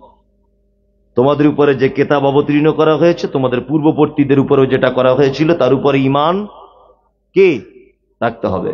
আর আখিরাত, কিয়ামত, কিয়ামত বিশ্বাস আছে? আছে? আল্লাহু আকবার। এই আমি 5 মিনিটের জন্য আপনাদেরকে নীরবতা পালন করার বিনীত অনুরোধ করছি। আল্লাহ বলছেন কিয়ামতের দিবসকে তোমরা কি করো? ঈমান রাখো, বিশ্বাস রাখো। এটা বিশ্বাস আছে তো যে কিয়ামত হবে? আছে? দিনটা কেমন হবে কারো জানা আছে? আল্লাহু আকবার। কিছুদিন আগে তুরস্কের মাটিতে একটা ভূমিকম্প হয়েছিল। তুরস্কে বৈজ্ঞানিক তথ্য অনুযায়ী মাটি থেকে ৮,০০০ ফুট নিচে মূল ভূমিকম্পের উৎপত্তি হয়। মাটি ছাড়া কত ফুট নিচে? ৮,০০০ ফুট। ৮,০০০ ফুট নিচে হওয়া ভূমিকম্পর কারণে উপরের বিল্ডিং গুলো থর থর করে কাঁপতে কাঁপতে সব ভেঙে পড়ে চলে গেল। কত মানুষ ভাঙার স্তূপের ভিতরে ঢুকে মারা গেল, কত গৃহপালিত পশু মারা গেল, কত মা তার সন্তানকে হারালো, কত সন্তান নিজে বেঁচে তার আব্বা মাকে হারালো, কত স্ত্রী তার স্বামী হারালো, কত স্বামী তার স্ত্রীকে হারালো। একটা কঠিন অবস্থা হয়েছিল কিছুদিন আগে তুরস্কে, দেখেছেন? বৈজ্ঞানিক তত্ত্ব হচ্ছে ভূমিকম্প হয় কেন? ভূমিকম্প হয় বলছে মাটির তলাতে একটা প্লেট আছে, স্তর আছে, সব মিথ্যে কথা, সব মিথ্যে কথা। বললাম বুঝলেন? সব মিথ্যে কথা, এগুলো আমি বিশ্বাস করি না। স্তর আছে, প্লেট সরে গেলে পৃথিবী কাঁপতে শুরু করে, হ্যান ত্যান হাবি যাবে, অনেক তথ্য, বৈজ্ঞানিক তথ্য। মাটি কাঁপতে কাঁপতে কাঁপতে কাঁপতে ভূমিকম্প হয়, আমরা এটা পৃথিবীর জমিনটা দেখতে পাই, পাই না? ভূমিকম্প হয়েছিল কতক্ষণ তুরস্কে? 30 সেকেন্ড, 40 সেকেন্ড। কতক্ষণ? 40 সেকেন্ড। এই 40 সেকেন্ডের ভূমিকম্পে প্রায় 4.5 লক্ষ মানুষ বেহিসাব, যার হিসাব নেই, মারা গেছে। 40 সেকেন্ড। এটা যদি দুনিয়ার ভূমিকম্প এই অবস্থা হয়, কিয়ামতের অবস্থা কেমন হবে? আল্লাহু আকবার। আল্লাহ বলছেন, ইজাজুল জিলাতিল আরযু জিলজালাহা ওয়া আখরাজাতিল আরযু আসকালাহা। ঢালাই মেশিনে বালি সিমেন্ট দেওয়ার পরে যেমন উপরের মাল নিচে, নিচের মাল উপরে, এরকম গড়ানো হয়, দেখেছেন? আল্লাহ বলছেন, ওয়া আখরাজাতিল আরযু আসকালাহা। মাটির তলায় থাকা ভারী সম্পদগুলোকে সেদিন উপরের দিকে তুলে দেওয়া হবে। আল্লাহু আকবার। কিয়ামতের মাঠ কেমন হবে? আচ্ছা, এবার একটা কথা বলি। আচ্ছা বলুন তো, মেয়েরা ভালো করে শুনে নেন এটা, পুরুষের ধৈর্য ক্ষমতা বেশি না মহিলাদের বেশি? বলুন। পুরুষের। তাহলে ধৈর্য ক্ষমতা বেশি কাদের? এতটুকু জানা নেই? মহিলাদের। কাদের? মহিলাদের। এবার বলুন তো দেখি, ক্ষমতা সহ্য করতে পারে সব থেকে কষ্টের ক্ষমতা কারা? পুরুষ। কি বুঝে বললেন? এই 1 বস্তা ধান মাথায় করে নিয়ে যায়, তাই তো? আর মেয়েরা পারে না, এটা ভাবছেন তো? না, মহিলা সব থেকে বেশি ক্ষমতা সহ্য করতে পারে। বৈজ্ঞানিক তথ্য হচ্ছে এই, যে আমি যদি এই লোকটাকে একটা ঘুষি যদি মারি, এই যে বসে আছে, একে যদি একটা ঘুষি মারি আমি, আর আমার ঘুষির ওজনটা যদি 50 ডিগ্রি পর্যন্ত যদি থেমে যায়, তাহলে ও বেঁচে যাবে। আর আমার ঘুষির ওজন যদি 56 ডিগ্রি পর্যন্ত পৌঁছে যায়, তাহলে ও মারা যাবে। 50, 52, 53 ডিগ্রি পর্যন্ত যদি পৌঁছে যায়, ও মারা যাবে। 50 পর্যন্ত যদি আমার ঘুষির ওজন থেমে যায়, ও বাঁচবে। বেশি হয়ে গেলেও বাঁচবে না। ছেলে, চিকিৎসা বিজ্ঞান বলছে যে একটা পুরুষ যদি একটা নারীকে একটা ঘুষি যদি মারে, আর তার ঘুষির ওজন যদি 56, 57, 58 ডিগ্রি পর্যন্ত যদি চলে যায়, একটা নারী স্বাভাবিক গতিতে বেঁচে থাকবে, মরবে না। ওই জন্যই তো দেখতে পাচ্ছেন না, কত মার যে ওরা খায় স্বামীর কাছে, তবুও নির্লজ্জের মতো সংসার করেই যাচ্ছে। অধিকাংশ মহিলা শুধু কোলের বাচ্চার জন্য সংসারে টিকে আছে, তাছাড়া তোমার যা ব্যবহার আর তোমার যা চরিত্র, জীবনে তোমার সংসার করতো না। অজস্র নারী এত বদমায়ের স্বামীকে নিয়ে সংসার করছে, শুধু বাচ্চাদের দিকে তাকিয়ে ও সংসার ভেঙে দিতে পারছে না। অজস্র নারী আছে না? কত যে মারধর করছে, আল্লাহু আকবার, কত যে মারছে, কত মেয়েকে যে ধরে মারছে, শাশুড়ি মারছে, ননদ মারছে, ওর মানে স্বামী মারছে, রাস্তায় বার করে দিচ্ছে, শাড়ি খুলে যাচ্ছে, ব্লাউজার যা মানে সায়াটা পড়ে আছে, তবুও বেচারা কাঁদতে কাঁদতে কাঁদতে কাঁদতে আবার ওর পায়ের তলাতে এসে পড়ে আসে, শুধু দুটো বাচ্চার মুখের দিকে তাকিয়ে। তাছাড়া তোমার মতো পুরুষ মানুষকে লাথি মেরেও চলে যেত। ওর ধৈর্য ক্ষমতা অনেক বেশি। কি বললাম বুঝলেন? তার একটা প্রমাণ বলি।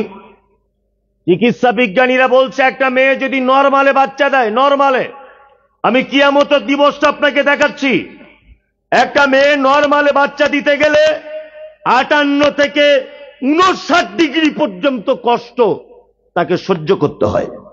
চিকিৎসা বিজ্ঞানীরা বলছে যদি এই কষ্টটা পুরুষ মানুষের যদি হতো, নরমালে বাচ্চা ডেলিভারি যদি পুরুষ মানুষ দিত, তাহলে শতকরায় 87% পুরুষ মানুষ মারা যেত। মানে নরমালে একটা মেয়ে বাচ্চা হওয়া মানে কত কষ্ট, বুঝতে পারছেন? হ্যাঁ, এবার আল্লাহর ভাষা শুনুন। আল্লাহ কিয়ামতের মাঠ সম্পর্কে বলছেন, ইয়াউমা তারাউনাহা তাযহালু কুল্লু মুরজিআতিন আম্মা আরজাআত ওয়া তাযাউ কুল্লু যাতি হামলিন হামলাহা ওয়া তারান নাসা সুকারা ওয়া মা হুম বিসুকারা ওয়ালাকিন্না আযাবাল্লাহি শাদীদ। আল্লাহু আকবার। একটা মা দাঁড়িয়ে থাকবে, তার বাচ্চা নিচের দিক দিয়ে পড়ে যাবে। কোরআন এটা। আল্লাহ বলছে মা বুঝতে পারবে না তার বাচ্চাটা হলো কি করে। কিয়ামতের মাঠে একটা মা দাঁড়িয়ে থাকবে, তার বাচ্চা মায়ের আঁচল ধরে টেনে বলবে, মা একটু দুধের ব্যবস্থা করে দাও, মা একটু দুধ দাও, খুব পিপাসা লেগেছে, দুধ দাও। মা সেদিন তার বাচ্চাকে দুধ পান করাতে ভুলে যাবে। মানুষগুলিকে দেখতে পাওয়া যাবে, মানুষ যেন সব মাতাল। মাতাল মানে হিতাহিত জ্ঞান নেই, কোনো ভালো মন্দর জ্ঞান বিবেক বুদ্ধি থাকবে না, জ্ঞান শূন্য অবস্থায় কিয়ামতের মাঠে থাকবে। অমা হুম বিসুকারা, আল্লাহ বলছে একজনা মদ পান করবে না। ওয়ালাকিন্না আযাবাল্লাহি শাদীদ, শুধু আমার কঠিন আযাবের ভয়ে তারা মাতালের মতো করে ঘুরবে। এর নাম কিয়ামতের মাঠ। আল্লাহু আকবার। আচ্ছা বলুন, পৃথিবীতে সব থেকে আপনাকে বেশি ভালোবাসে কে? বলুন বলুন বলুন।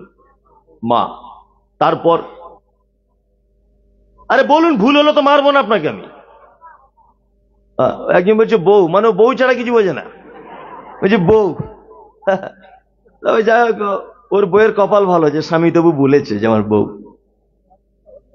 বিয়ে হয়নি, যাই হোক ওর বিয়ে হয়নি, তবে ওর পাল্লায় যে মেয়ে আছে তার নসিব ভালো, বউ ভক্ত ছেলে। বলছে আমার বউ। কেন, বাপ আছে, বাপের নামটা কর, মায়ের পেটের ভাই আছে, তার নামটা কর। বলছে বউ। সত্যি তোমার বুদ্ধি, তোমাকে স্যালুট জানাতে ইচ্ছা করছে। তোমার যা বুদ্ধি, তোমার রাতে ঘুম হয় কি করে এত বুদ্ধিতে? অথচ আল্লাহ তাআলা কি বলছে দেখুন। আল্লাহ ভালোবাসার একটা স্তর দিয়েছেন, ভাগ করেছেন।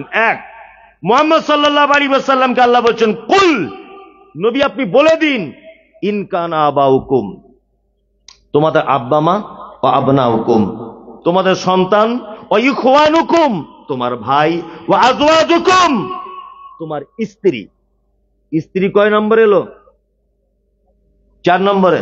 প্রথমে আব্বা মা, আল্লাহ বলছে আবাউকুম, ভালোবাসার জিনিস তোমার আব্বা মা, আবনাউকুম তোমার বেটা, ইখওয়ানুকুম তোমার ভাই, আজওয়াজুকুম তোমার স্ত্রী। স্ত্রী কয় নম্বরে? তার মানে ভাই আগে না স্ত্রী আগে? ভাই আগে, তাই না? অথচ আমরা তো বিপরীত, বইয়ের কথা শুনে ভাইয়ের মাথাতে বাঁশ দিয়ে মারছে, পারছে না? আর ভাই ভাই শুধু অশান্তি, অশান্তি না? আর ও শুধু ওর ভাইয়ের খারাপ কামনা করে, করে না? নিজের ভাই তবুও হিংসায় জর্জরিত, হয় না? মেয়েদের মন তো আরো খারাপ, ওদের মন তো আরো খারাপ। ওরা মানে কি বলবো আর কি, বিষাক্ত সাপের সঙ্গে চলবে, তার জায়ের সাথে চলবে না। প্রত্যেক ফ্যামিলিতে দেখবেন সব ভালো, যায় যায় মিল নাই। পৃথিবীতে একটা মাত্র জাতি আছে, তার নাম নারী, যে নিজেদের নিজেদের কখনো মিল করতে পারে না। কি বললাম বুঝলেন? এরা এত খাতারনাক। মাঝখানে একটা কথা বলি, আপনার ঘুম পেয়ে যাচ্ছে, কথাটা বলে তারপরে কিয়ামতের মাঠটা দেখাবো। একটা লোকেরা দুই ভাই, ভাই ভাই হিংসা করলে কি হয় সেটা বলছি। একটা লোকেরা দুই ভাই, তো দুই ভাই গরু পোষে। গরু বুঝেন তো, গাই গরু দুধ খাওয়ার জন্য।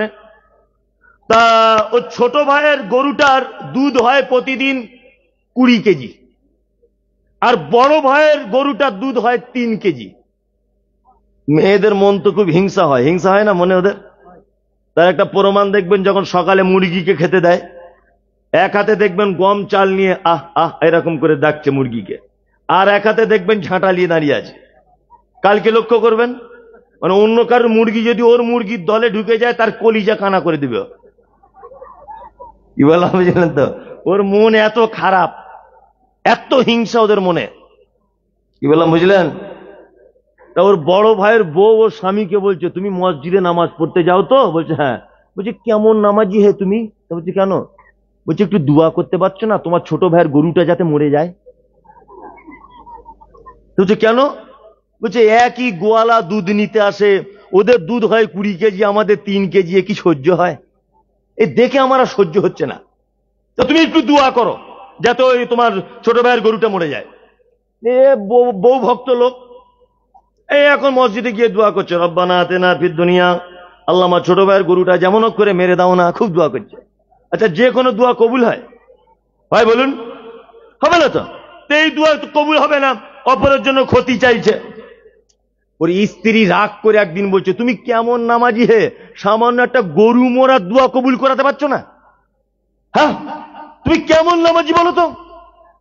ওর বউ তো উল্টো পাল্টা যখন করছে, তখন ও একদিন ফজরের নামাজের পরে ভাবছে যে আজকে আর বাড়ি যাবো না, দোয়া যতক্ষণ না কবুল না হবে।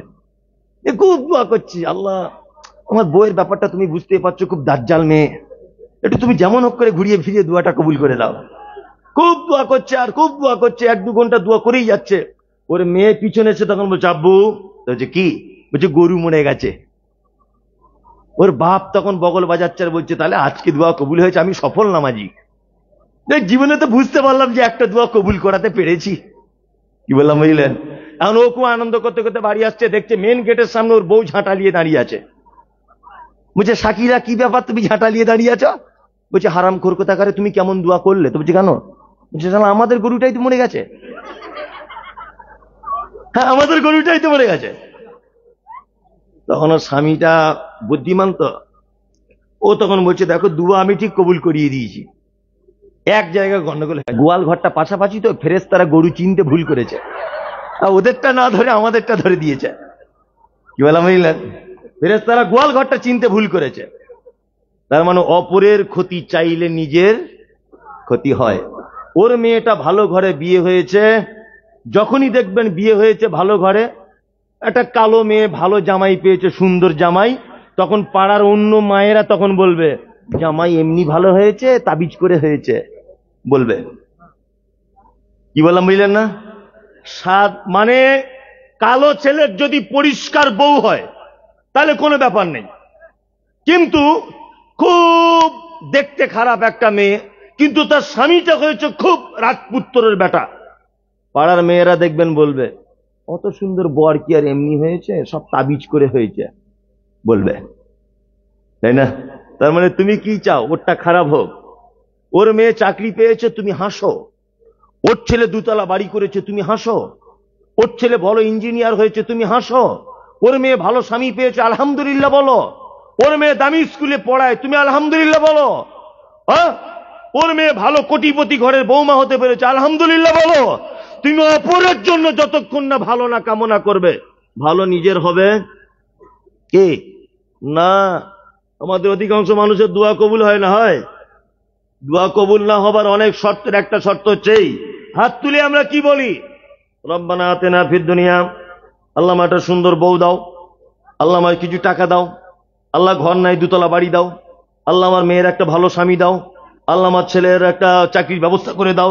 শুধু আমার আমার আমার, তাই না? এই দোয়া কিয়ামত পর্যন্ত কবুল হবে না। দোয়া কবুল করাতে গেলে ঠিক এইভাবে, আলহামদুলিল্লাহ রাব্বিল আলামিন ওয়াসসালাতু ওয়াসসালামু আলা রাসূলিহিল আমিন। আল্লাহ, আমাদের দক্ষিণ পাড়ায় আশরাফুলের বেটা 3 মাস বিছানায় পড়ে আছে, আল্লাহ তুমি আশরাফুলের বেটাকে একটু সুস্থ করে দাও। আল্লাহ, আব্দুল করিম উত্তর পাড়ায় বাড়ি, বন্যাতে ওর বাড়িটা ভেঙে পড়ে গেছে, ওর বাড়ি নেই, আল্লাহ তুমি ওর একটা বাড়ির ব্যবস্থা করে দাও। আল্লাহ, মমতাজুল ইসলাম বক্তব্য রাখে, সব জায়গাতে যায়, আর অনেক মানুষ ওর শত্রু আছে, অনেক সময় ওকে মারধরও করে, গালতাল দেয়, আল্লাহ ওকে একটু তুমি হেফাজত করো। তুমি যতক্ষণ না পর্যন্ত আমার ব্যাপারে কিছু না চাইবে ততক্ষণ তোমার বেটার ব্যাপারে তুমি সাকসেসফুল হতে পারবে না। কি বললাম বুঝতে পারছো? তুমি যতক্ষণ না আশরাফুলের ঘরটা না চাইবে ততক্ষণ তুমি বাড়ি করতে পারবে না। যতক্ষণ তুমি অন্যজনের বেটির ভালো জামাই কামনা করতে না পারবে তোমার নিজের ভালো জামাই হবে না, কখনো হতে পারে না।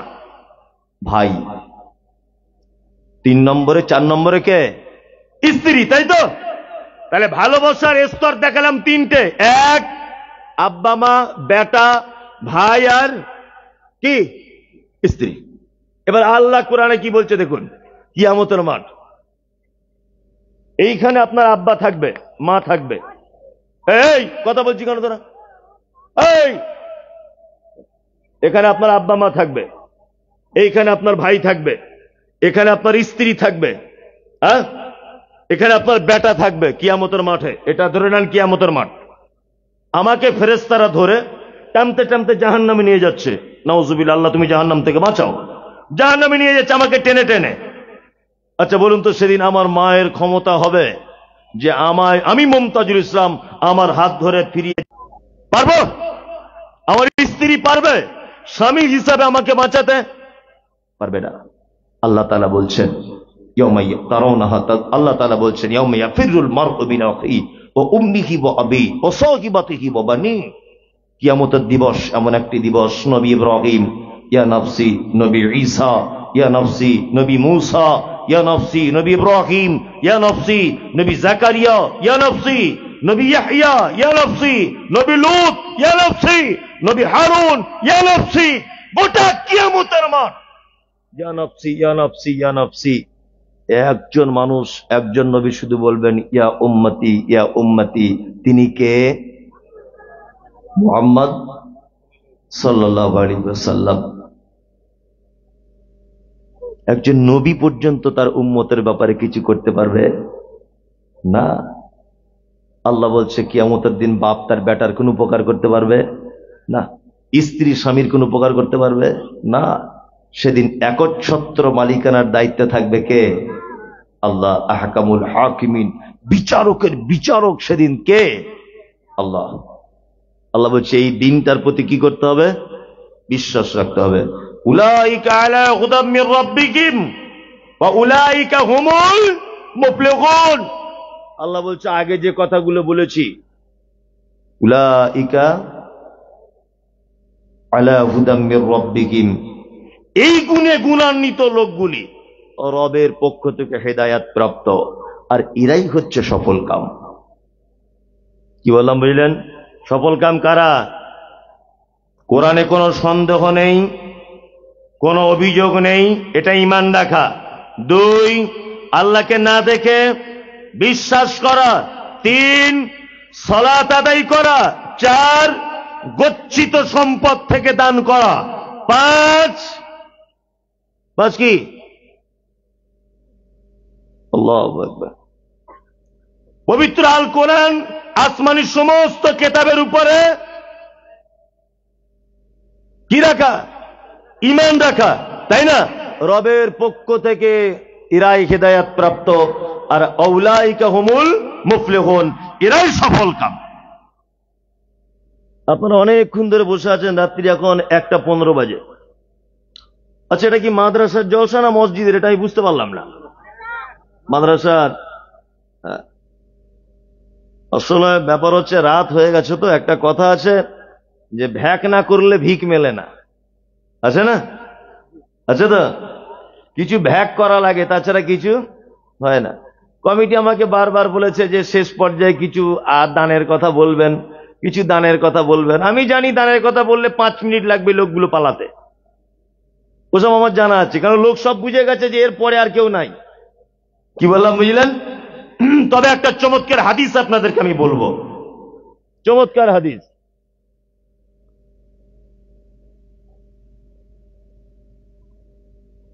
হ্যাঁ,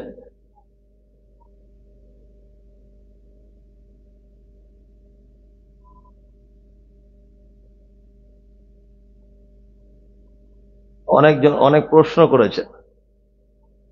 হ্যাঁ, আচ্ছা, কোন ব্যক্তি মারা গেলে তার মৃত্যুর খবর মাইকে ঘোষণা করা যাবে কি? মাইকে ঘোষণা করা যাবে, তবে মসজিদের মাইকে না। গ্রামের 20 জন মাইক একটা কিনে রাখবে, গ্রামের মাঝখানে তাল গাছে টাঙিয়ে রাখবে, ওই তাল গাছের মাইকে, মসজিদের মাইকে না। হ্যাঁ, কি বললাম বুঝলেন না? গ্রামে চাঁদা তুলে একটা মাইক কিনে রাখবেন, তাল গাছে টাঙিয়ে রাখবেন। আর কারুর বাড়িতে মেশিন থাকবে, ব্যাটারি থাকবে, তাল গাছের মাইকে হাঁকা যাবে। মসজিদের মাইকে আদা রসুনওয়ালার মাইক নেই, আজান ছাড়া আর কিছু নয়। কি বললাম বুঝতে পারছেন?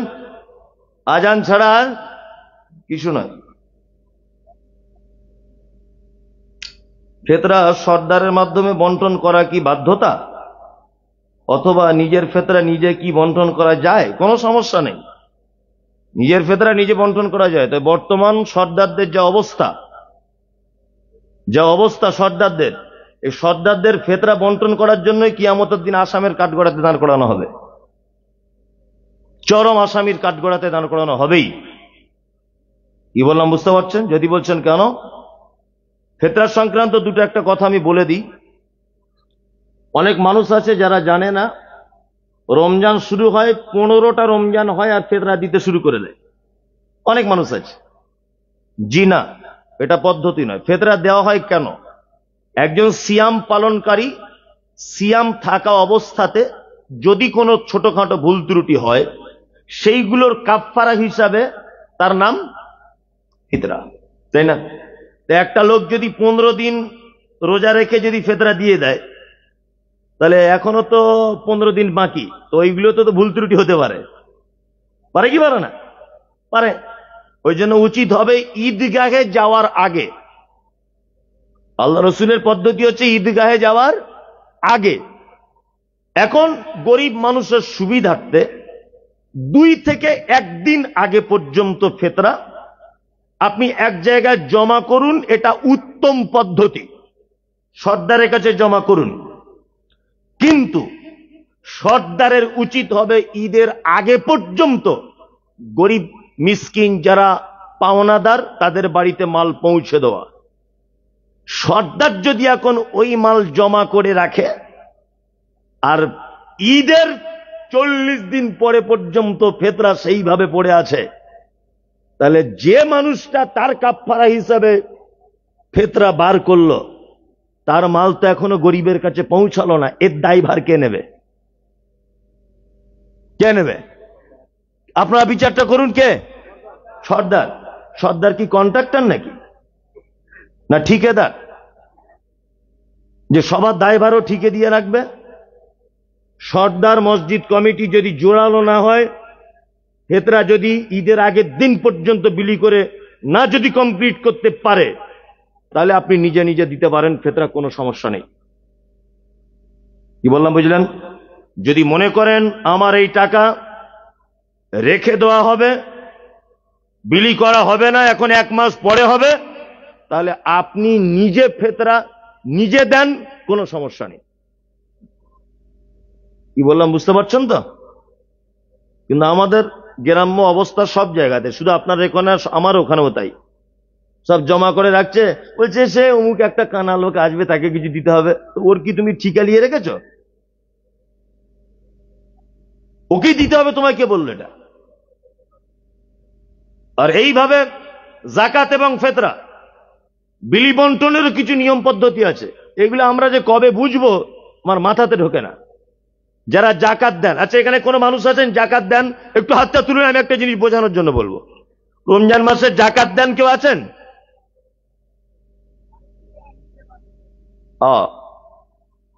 নিজের যেটা জাকাত হয় হয়তো ভাগ করে বউ ছেলে নিয়ে খেয়ে নেয়, অসুবিধা নেই।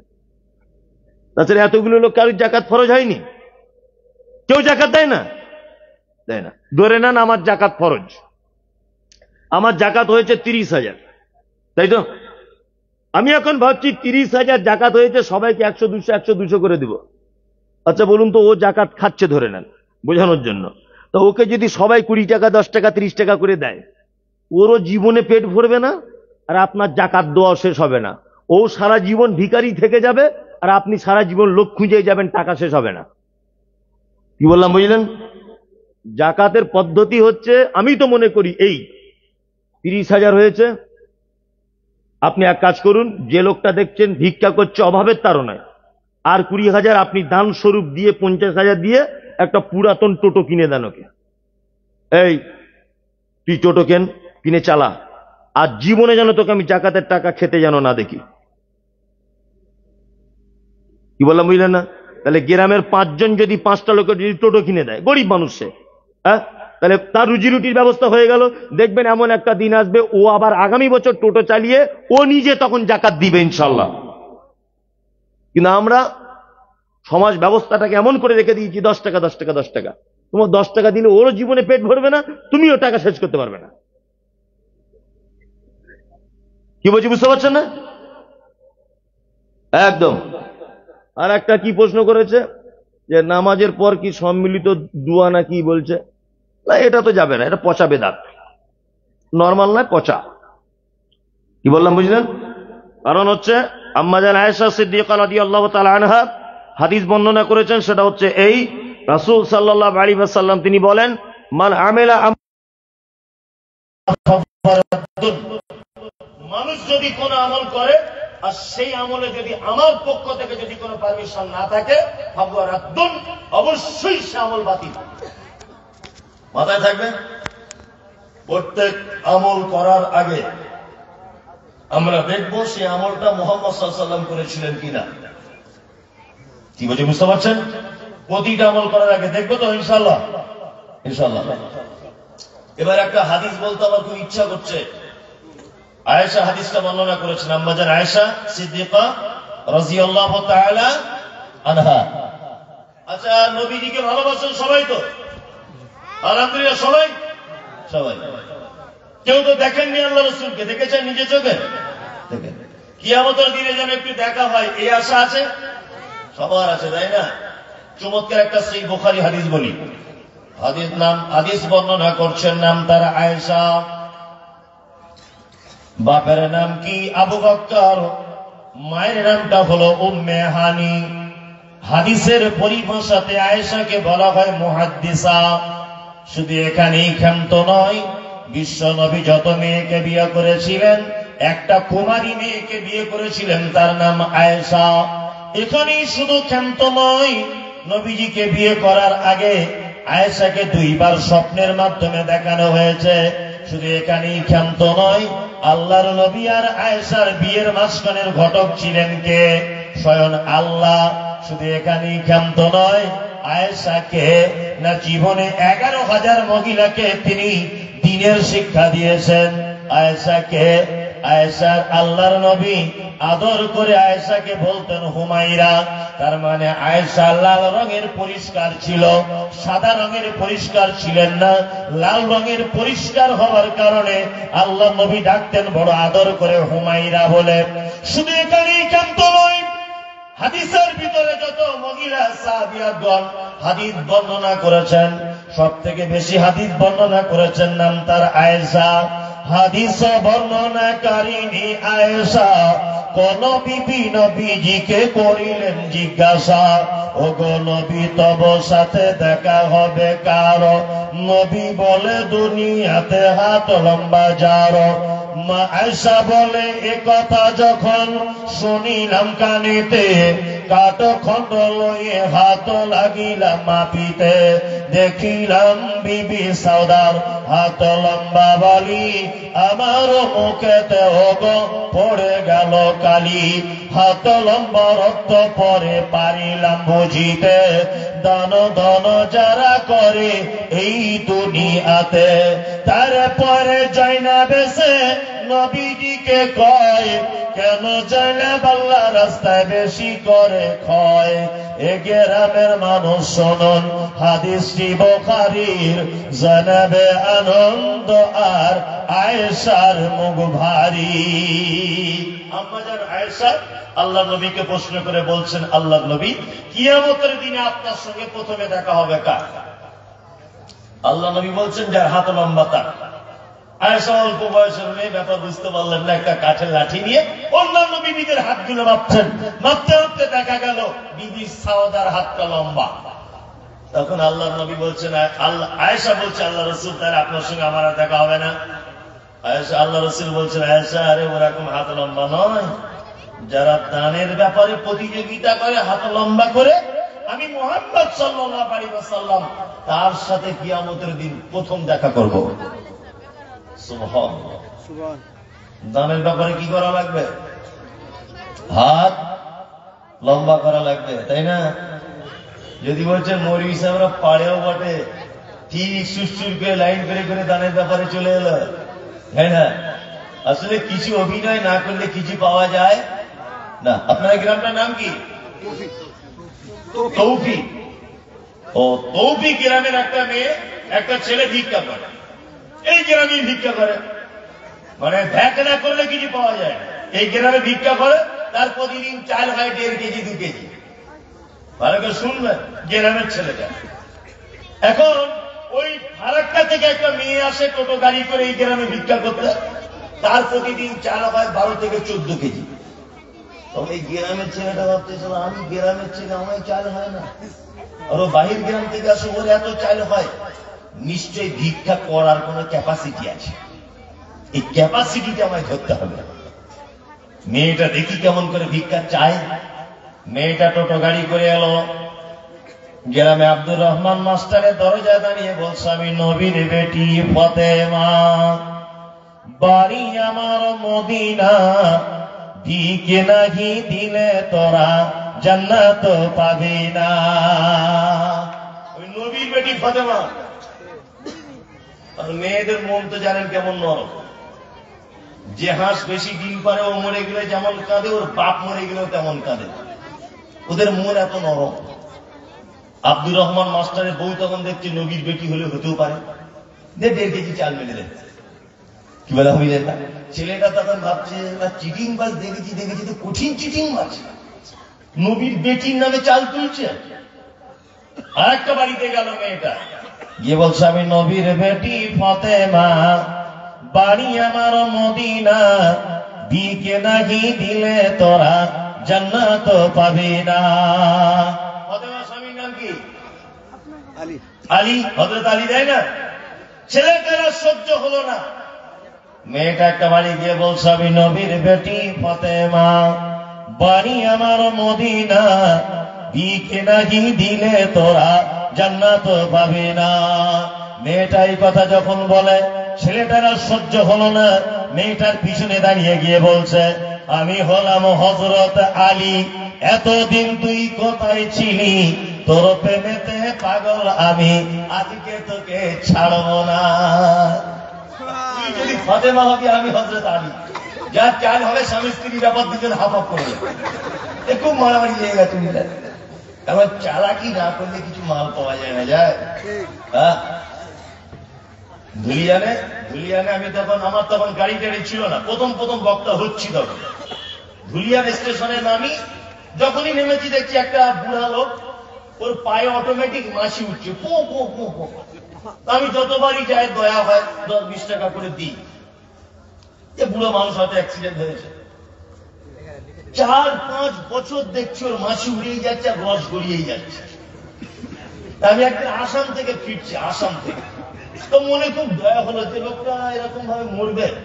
তোকে একদিন বলছি, চাচা এক কাজ করো না, টোটো করে আনছি, চলো তোমাকে আমি ধুলিয়ান হসপিটালে চিকিৎসা করাবো, যত টাকা লাগে সব আমার। তখন লোকটা বলছে, না ওই দিন আমি যাবো না। বুঝি কেন?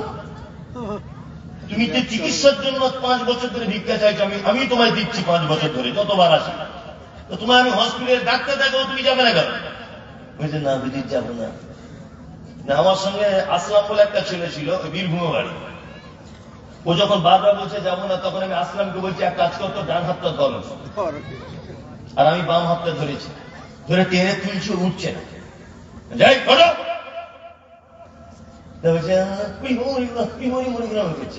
পায়ে খুব অসুস্থ, লাস্টে শেষ পর্যন্ত স্বীকার করলো যে পায়ে আখের গুড় দিয়ে প্রতিদিন সকালে আসি। কি বুঝলেন? হ্যাঁ, খাজুরের না আখের গুড় দিয়ে ব্যান্ডেজ করে। আর গুড় এরকম আখের গুড় বা এই গুড় কি পরে মানুষ ভাবে রস করে পড়ছে, কুচ টুচ কিছু পড়ছে, লোক অত আর কি দেখার সময় আছে নাকি? মানে বলছে যে হুজুর আমি এই কি করবো, এমনি চাইলে দেয় না বলে ভিতরে গুড় মেরে সাদা ব্যান্ডেজ বাড়ি, টাকাটা একটু বেশি হয়। বুঝতে পারছেন? আমাদেরও ঠিক তেমন কিছু চালাকি করে তবে আদায় টাদাই করা লাগে, তাই না? আর বক্তাদের দুয়ারও ক্যাপাসিটি আলাদা। কেউ 200 টাকা দিচ্ছে তো মাঝখানে ছেড়ে দিয়ে পালাচ্ছে, কেউ 2000 টাকা দিচ্ছে তো জান্নাতে এমন করে ঢোকাচ্ছে মনে হচ্ছে জায়গা নাই, মানে ঠেলে ঠেলে ঢোকা, জানলে বাপকে দিতেই হবে যেমন হোক করে। 2000 টাকা দিয়েছে, কেউ 20 টাকা দিচ্ছে দুয়াই করে, তাই না? আমি আদায়ের ব্যাপারে অত বেশি চালাকি ওসব আমি জানি না, আদায় আমি বেশি করতেও পারি না। আপনার কাছে বিনীত অনুরোধ করছি এটা, যে আপনি মাদ্রাসার জন্য কিছু টাকা রাত্রি 1:30 বাজে আল্লাহর রাস্তে কিছু সাদকা করুন। আসুন, কেউ আছেন তো দেন, আসুন 10 টাকা 5 টাকা দেন, কেউ দিবেন? এই চাদর টাদর কেউ আছে একটু পাঠিয়ে দেন, দেন চাদর টাদর কেউ আছে, চাদর সিস্টেম করে দেন, দেন দেন, আল্লাহর রাস্তে দেন, সকলেই দেন, সকলেই দেন, জি আল্লাহর রাস্তে দেন সকলেই।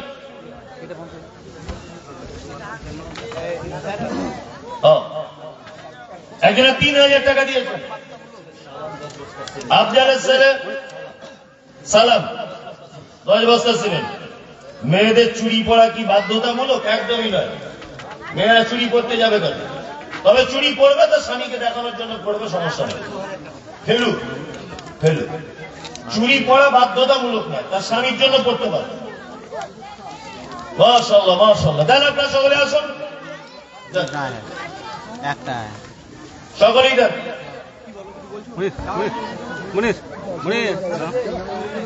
সকলেই দেন।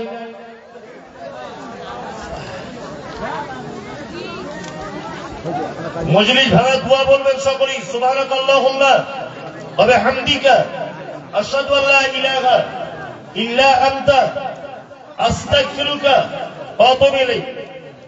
জি সকলেই দেন, আপনারা দেন, জি সকলেই দেন, মাশাআল্লাহ দেন, সকলেই দিয়ে দেন, জি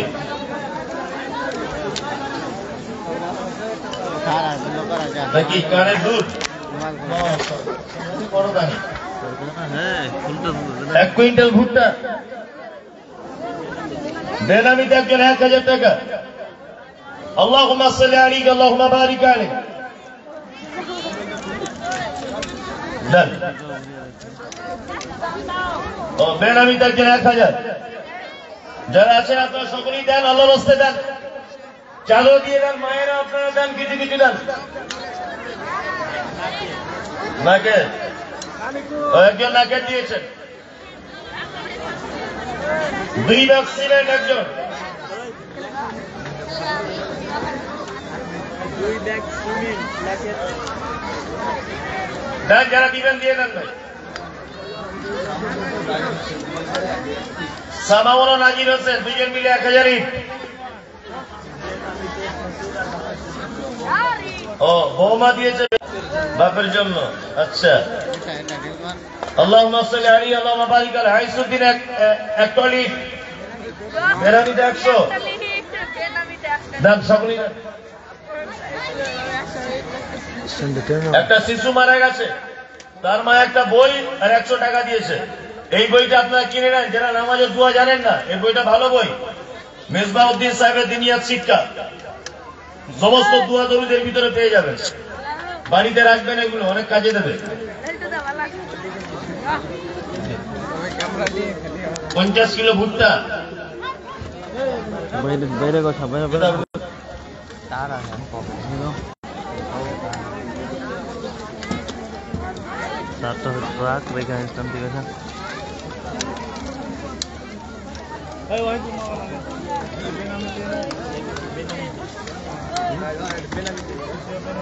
বেনামিতে যারা দিবেন দিয়ে দেন ভাই, দিয়ে দেন।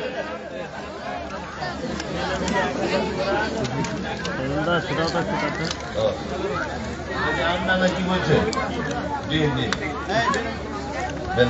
বেনামিদের বলে লাভ নেই, ওরা এমনিতে দেন, ওরা তো নিজেরাই গোপন করতে চাইছে। জি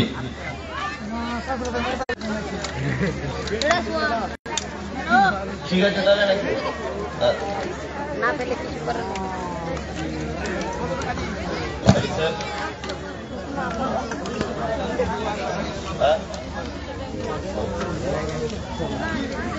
যা দিবেন তো দিয়ে দেন।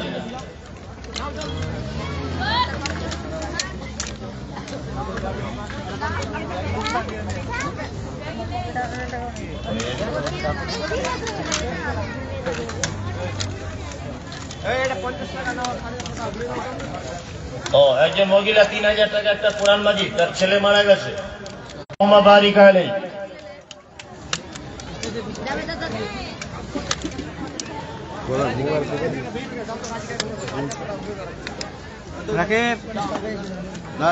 আর তো দিবেন।